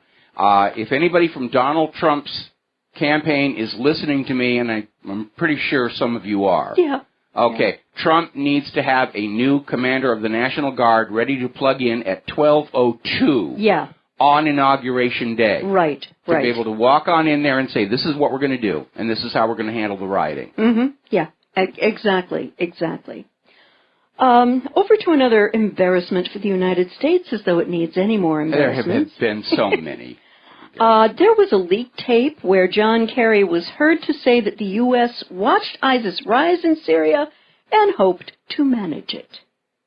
Well, that didn't work out too well, did it? Not too well. Yeah. And, but... Yeah, we're going to start an avalanche here and hope that we can surf it down to the bottom.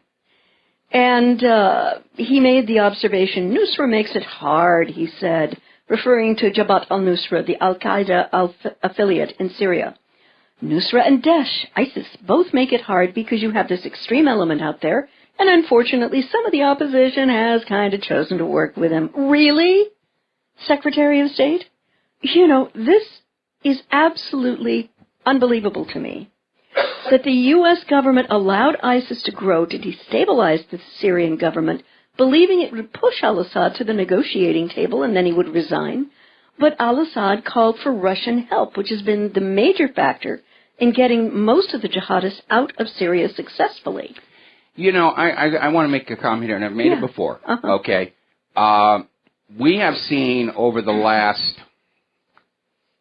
going on 20 years, an absolutely botched up foreign policy nightmare. Yeah. Goof after goof after goof after goof. All of it because if anybody is doing an actual careful long-term analysis of the consequences of any of these actions, they're being ignored. We got to take a break for commercials. We'll be right back. Aloha, America. Welcome back to the show here. We're going to grab a couple more phone calls here. James in Tokyo. Ohio gozaimasu. What's on your mind? Ohio gozaimasu, Michael.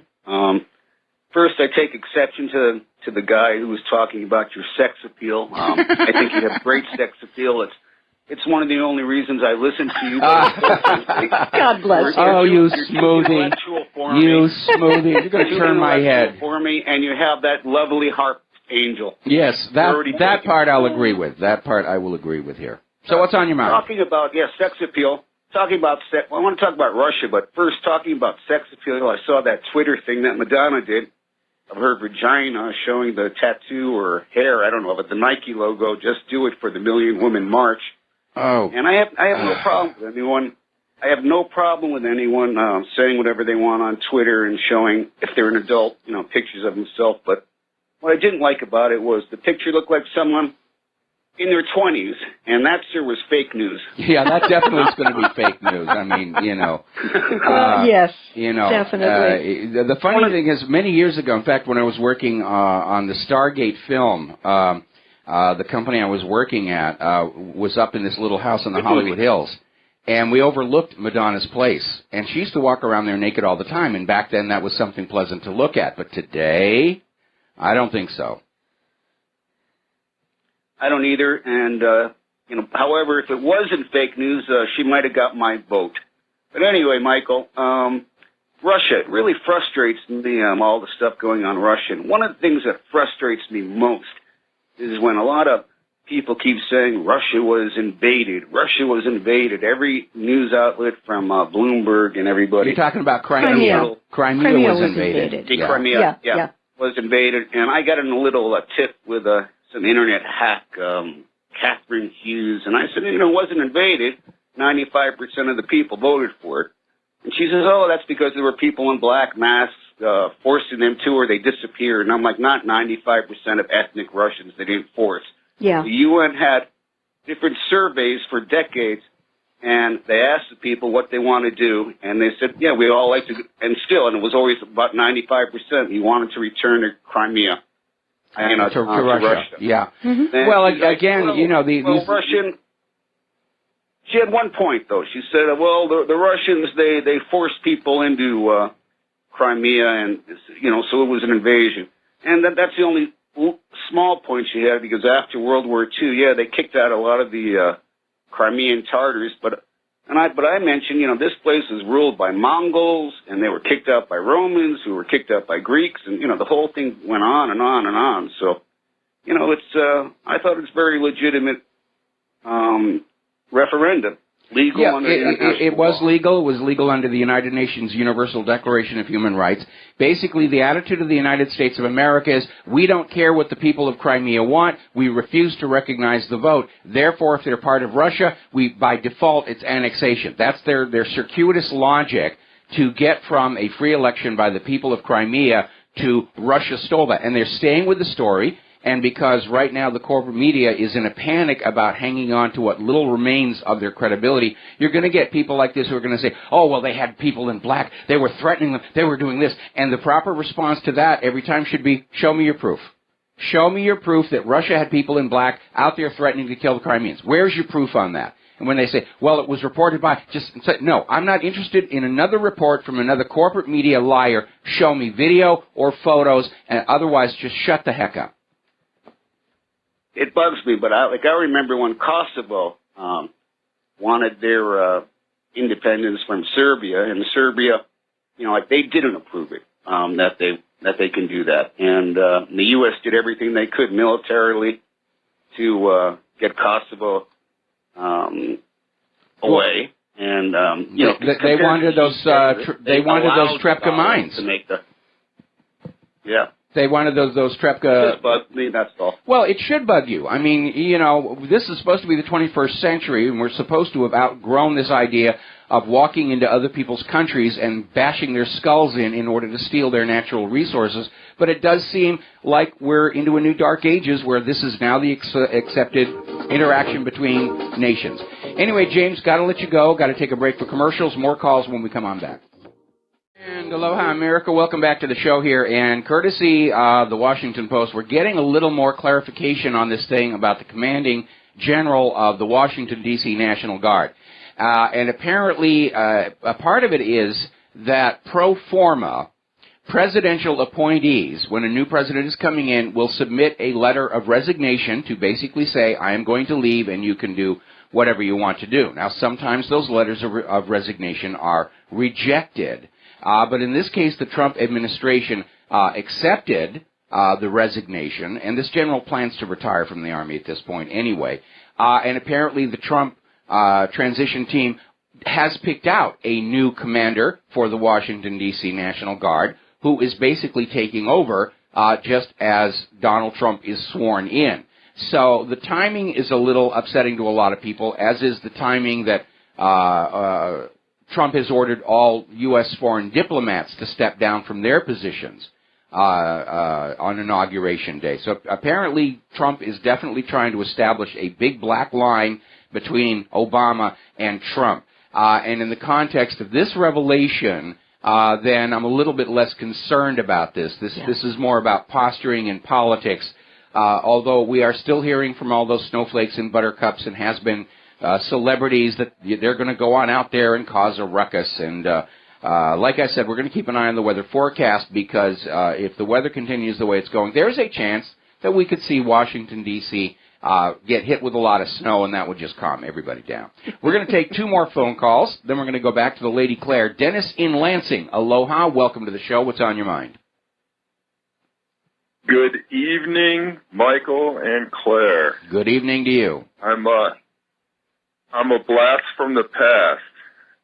I called a lot 2010, 2011. I was taking care of an elderly parent. Okay. And I am a fellow music minister, Claire. Oh, okay. Oh, okay. And we had some very nice conversations way back when. Okay. And I suffered a mini stroke and some reversals, and it's been a long journey, but I've been staying in touch with the show, and now I have a phone that has minutes on it. So I can call in. Okay. What I wanted to talk about is in that movie Money as Debt 3, he has quite a few films out. Yes, that he does. Paul Grignon. And his Money as Debt 3 is his latest, hour or so feature. And I was watch it maybe 3 times, and it's finally sinking in.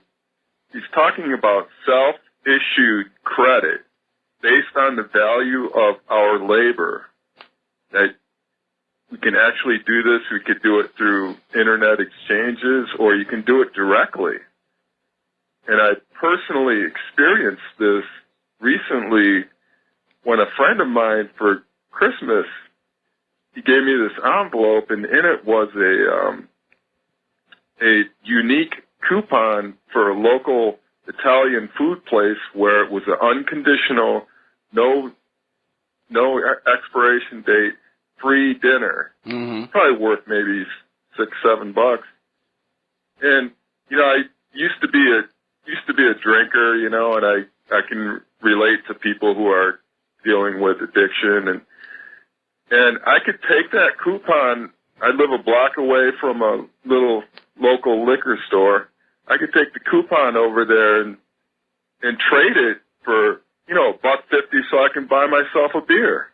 Yes. And they can in turn take that same thing and trade it with somebody else for something else, and so on and so forth until somebody redeems it at the Italian place, and then it's no longer in circulation, but that becomes money. Yeah, that's it. That's it. Currency can be whatever any 2 individuals or a group agree represents a medium of exchange. And it's interesting you're talking about that ticket from the Italian restaurant, because back during the Depression of the 1930s, there was this story about this small kind of isolated town where they were really having trouble with the official U.S. currency and the banker debt and everything. And there was a newspaper. And they needed to get paper and ink and other supplies to get their newspaper out. So they went down to the paper supply place and the ink supply place, and they had printed up these little tickets, good for free advertising. And they said, we'll give you this, you give us some materials, we'll get the newspaper out, and when you cash that in, we'll give you a free ad. And people started doing exactly the same thing. They would take these tickets for free advertising and they would pass from hand to hand to hand to hand to hand. And it reached a point where the town's population had more confidence and trust in those advertising vouchers than in the Federal Reserve notes. And so what you're describing has happened many, many times throughout history. And interestingly enough, when Hitler was doing his German economic miracle and issued his own currency, it was actually denominated as a unit of labor. And it just, Germany's economy lit on up. They called it the German miracle, and that, of course, is why all the nations that were still enslaved to private central banks had to gin up a reason to go to war against him. Had to put a stop to that. Oh, absolutely. Same reason they wanted to destroy the young United States, same reason they almost came into the Civil War on the side of the Confederacy. How dare you just make your own money? You're only allowed to borrow money from the bankers at interest. Where do you get it? Well, we just print it up. Why can't I print up my own money? You're not allowed to. Bad things will happen to you. Okay? Right. Well, I'm getting ready to print up and put it on my website affidavits for free introductory lessons.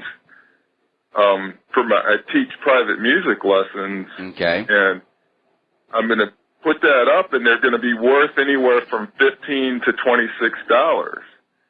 And again, people could just print up as much as they want, and they could trade it with each other, and it could be like a form of money, a form of debt-free money, because it has value once it gets redeemed with me. As long as it is redeemable in the end, the system will work.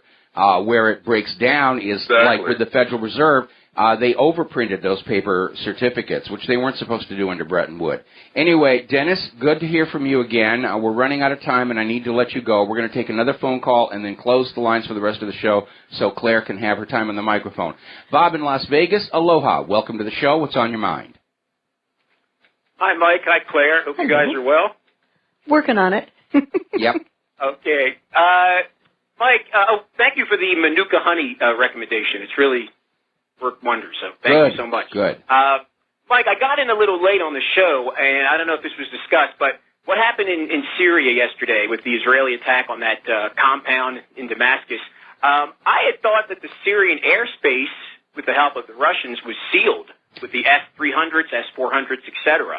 So I was a little surprised to see that they were able to penetrate Syrian airspace. So I don't know if that was discussed. Well, the original, let me give you a clarification because we did cover this earlier in the show. The original report was Israel had carried out airstrikes. As it turned out, they had used missiles launched from somewhere around the Sea of Galilee. They could have been low-level cruise missiles or something. But whatever it is, they did succeed in penetrating the space, and I'm sure both Syria and Russia are moving resources to be able to cover that again. But there's no question it's an outright provocation, and I think one of the possible motives is to try and goad Russia into doing something that could be portrayed as a direct threat to Israel, and then, of course, then they launch that invasion force in Poland into Russia. Yeah. My last point, and then before I ask you this last question, I want to praise Claire for she always seems to bring up what's happening in Yemen. She's one of the few people that does this, so thank you. You know, it says a lot about you as a person. You bring up this very sad story. Yes, you're welcome. I had a temporary brain cramp last night, and I watched the first few minutes of O'Reilly. And his talking points, he was condemning this whole P-Gate story. But then he had Lindsey Graham on, little Lindsey, and he said to him, Lindsey Graham said, yeah, the Russians gave this story to this British MI6 guy. And O'Reilly said, just, accepting it like, yeah, of course they did. While 2 minutes earlier he was condemning the corporate media for going with this story with no evidence, he just he just agreed with Lindsey Graham. I mean, do we have evidence that this was given by the Russians to this British PR guy? Well, there's no evidence whatsoever, and what's really interesting is this former it's probably still current MI6 agent, Christopher Steele, is now acknowledging he was being paid to produce this dossier, and what's really bizarre about the story is originally he was being paid by a Republican, he won't say who, and then all of a sudden it changed to a Democrat was coming on in and making the payments on the manufacture of this story. And the only substantiation Steele has for any of it is another spy has stood up to say, oh, yes, Christopher wouldn't lie to you. These are spies. It's not exactly the benchmark of moral, ethical, honest people that we're dealing with here. So he could have just made up the story and not gotten it from a Russian, whatever, an FSB guy in Moscow. Well, the actual story of the events in the hotel room actually began as a piece of fan fiction by somebody who hates Donald Trump and just wrote this up as, this sort of fantasy misadventure. This is what Donald Trump's like. And it got grabbed and propaganda laundered through this MI6 guy. And then, of course, John McCain was the ultimate propaganda laundry because he handed it to the intelligence agencies. It went from there to the media. Most of the media didn't want to deal with it. Then BuzzFeed ran with it. And the rest of the media said, okay, BuzzFeed has opened the gates. We can go with this.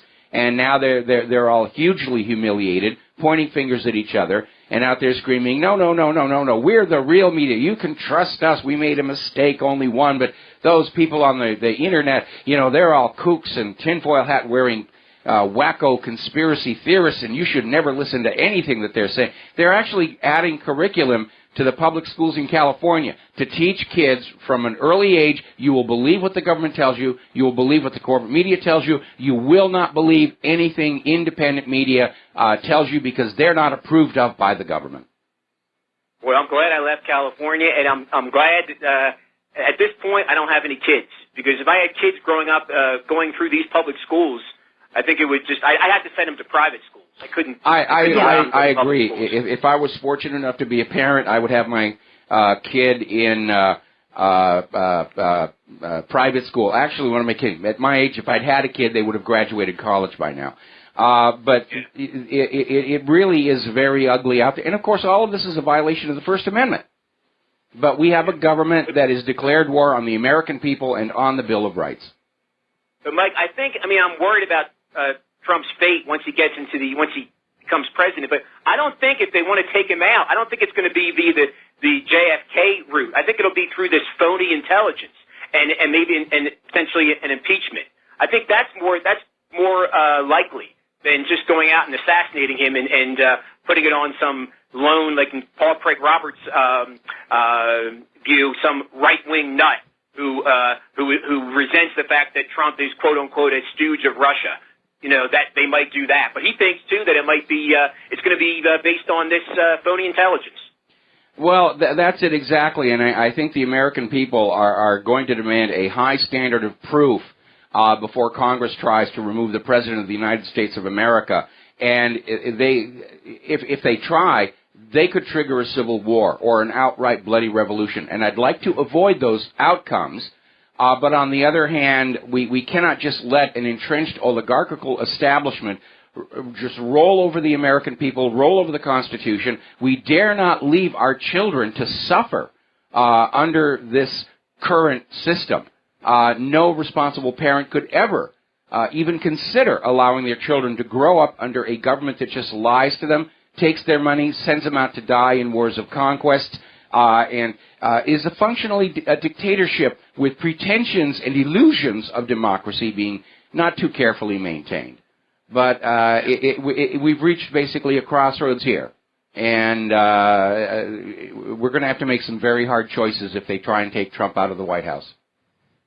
All right, well, you guys have a great weekend. Thank you. You too, and thanks for the call. All right, thank you very much. Do you have a short story here? Yes, I do, looking at the clock. About 3 minutes. Yeah. U.S. forces massacred Afghan civilians in self-defense. In early November... They waved a rug at me. They waved a rug at me. Yeah, right.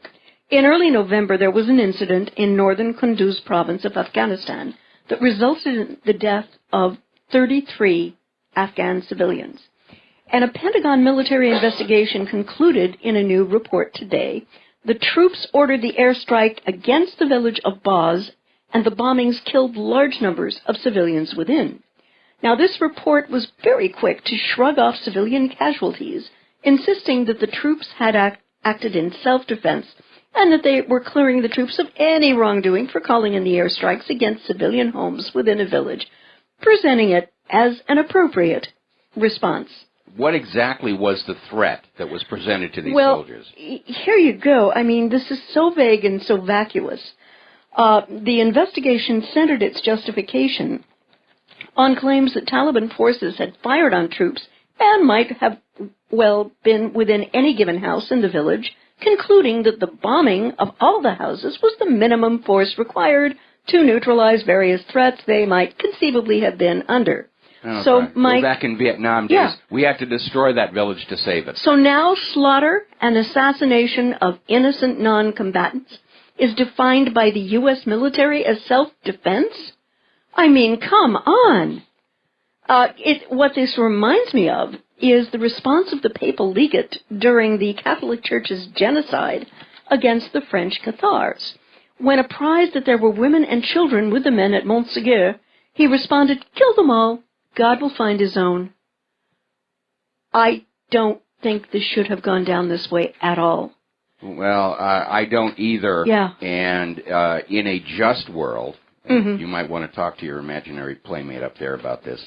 All of these people ought to be hauled before The Hague. They need war crimes trials. Unfortunately, we've seen the U.S. government go way beyond what the Nazis were doing. I mean, even the Nazis had certain limits. Yeah. You know, and our government seems to think it's all open season. Kill men, women, and children, torture people to death to find weapons of mass destruction that don't exist. Yeah. All right, we're going to take a break for commercials. Back with the last segment of our Powhana Friday show after these few words. And aloha, America. Welcome back to our show here. Last segment of our Powhana Friday program on Friday the 13th here. And Claire, take it away. Okay. In his... Sorry Don't do about that. I love you, but please don't do that. In his testimony to the Senate the other day, Rex Tillerson, who is Trump's pick for Secretary of State, wants to provide Saudi Arabia with more help to bomb Yemen. Now, for 21 months, a coalition of nations led by Saudi Arabia has been relentlessly bombing Yemen, using U.S. and UK-produced weapons and intelligence in a war that has devastated the country and killed well over 10,000 Yemeni people. Well, because once the U.S. government conquers a country and imposes a puppet ruler, you will love your puppet ruler. How dare you try and take your country back from the American empire? Hail Caesar! There is abundant evidence that the high civilian death toll in Yemen is the result of deliberate, not accidental airstrikes by Saudi Arabia. During its campaign, Saudi Arabia has bombed endless civilian targets, including homes, farms, markets, factories, water infrastructure, hospitals, and children's schools, and has even gone so far as to use banned cluster weapons, which are designed to inflict damage over a wide area and often remain lethal for years after being dropped.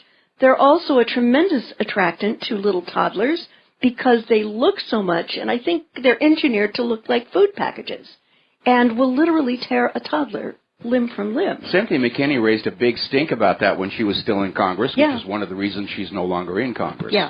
Ooh. Oh, I'm sorry. Okay. But I do have a response to this, and that is Rex. I am having an industrial strength. Palm to forehead moment. But let us all remember that all of Trump's nominees are before Congress to be confirmed. I know. And we have to hold open the reality that they are telling Congress what they believe Congress wants to hear in order to win that confirmation. I know. And it may not actually reflect what their own policies are. And it certainly is going to have no bearing on the fact that once he is in office, policies regarding Yemen, Saudi Arabia, and so forth will be set by President Donald Trump. Right. But it's very, to me, what's very annoying, Mike, is what Congress wants to hear. And apparently they want to hear that the U.S.'s complicity with this slaughter of people in Yemen is perfectly fine. And it's not fine to me. It's not fine that children are starving to death. And I posted some very graphic images of kids who have been killed and are dying slow, painful deaths from malnutrition because of the Saudi blocking of the Yemen harbor. They can't get No, food what in. Congress wants to hear is more war, and more money into these military contractors whose stock lines these Congress critters' portfolios. Yeah. That's what Congress wants to hear. Yeah. That they are going to be made richer off of all this bloodshed, and their thought process stop at the end of richer. Yeah, We will you. make you richer. Okay, Yeah. fine, you're confirmed. All right, there's the music. Time for us to get out of here for the weekend. Remember, you Rivero's Rangers are now all part of the independent media. Please take what you learn here, share it with everyone you know. Go gentle. Don't trigger those defensive reflexes. We'll be back on Monday on the Republic Broadcasting Network. Have a good weekend. Aloha, America.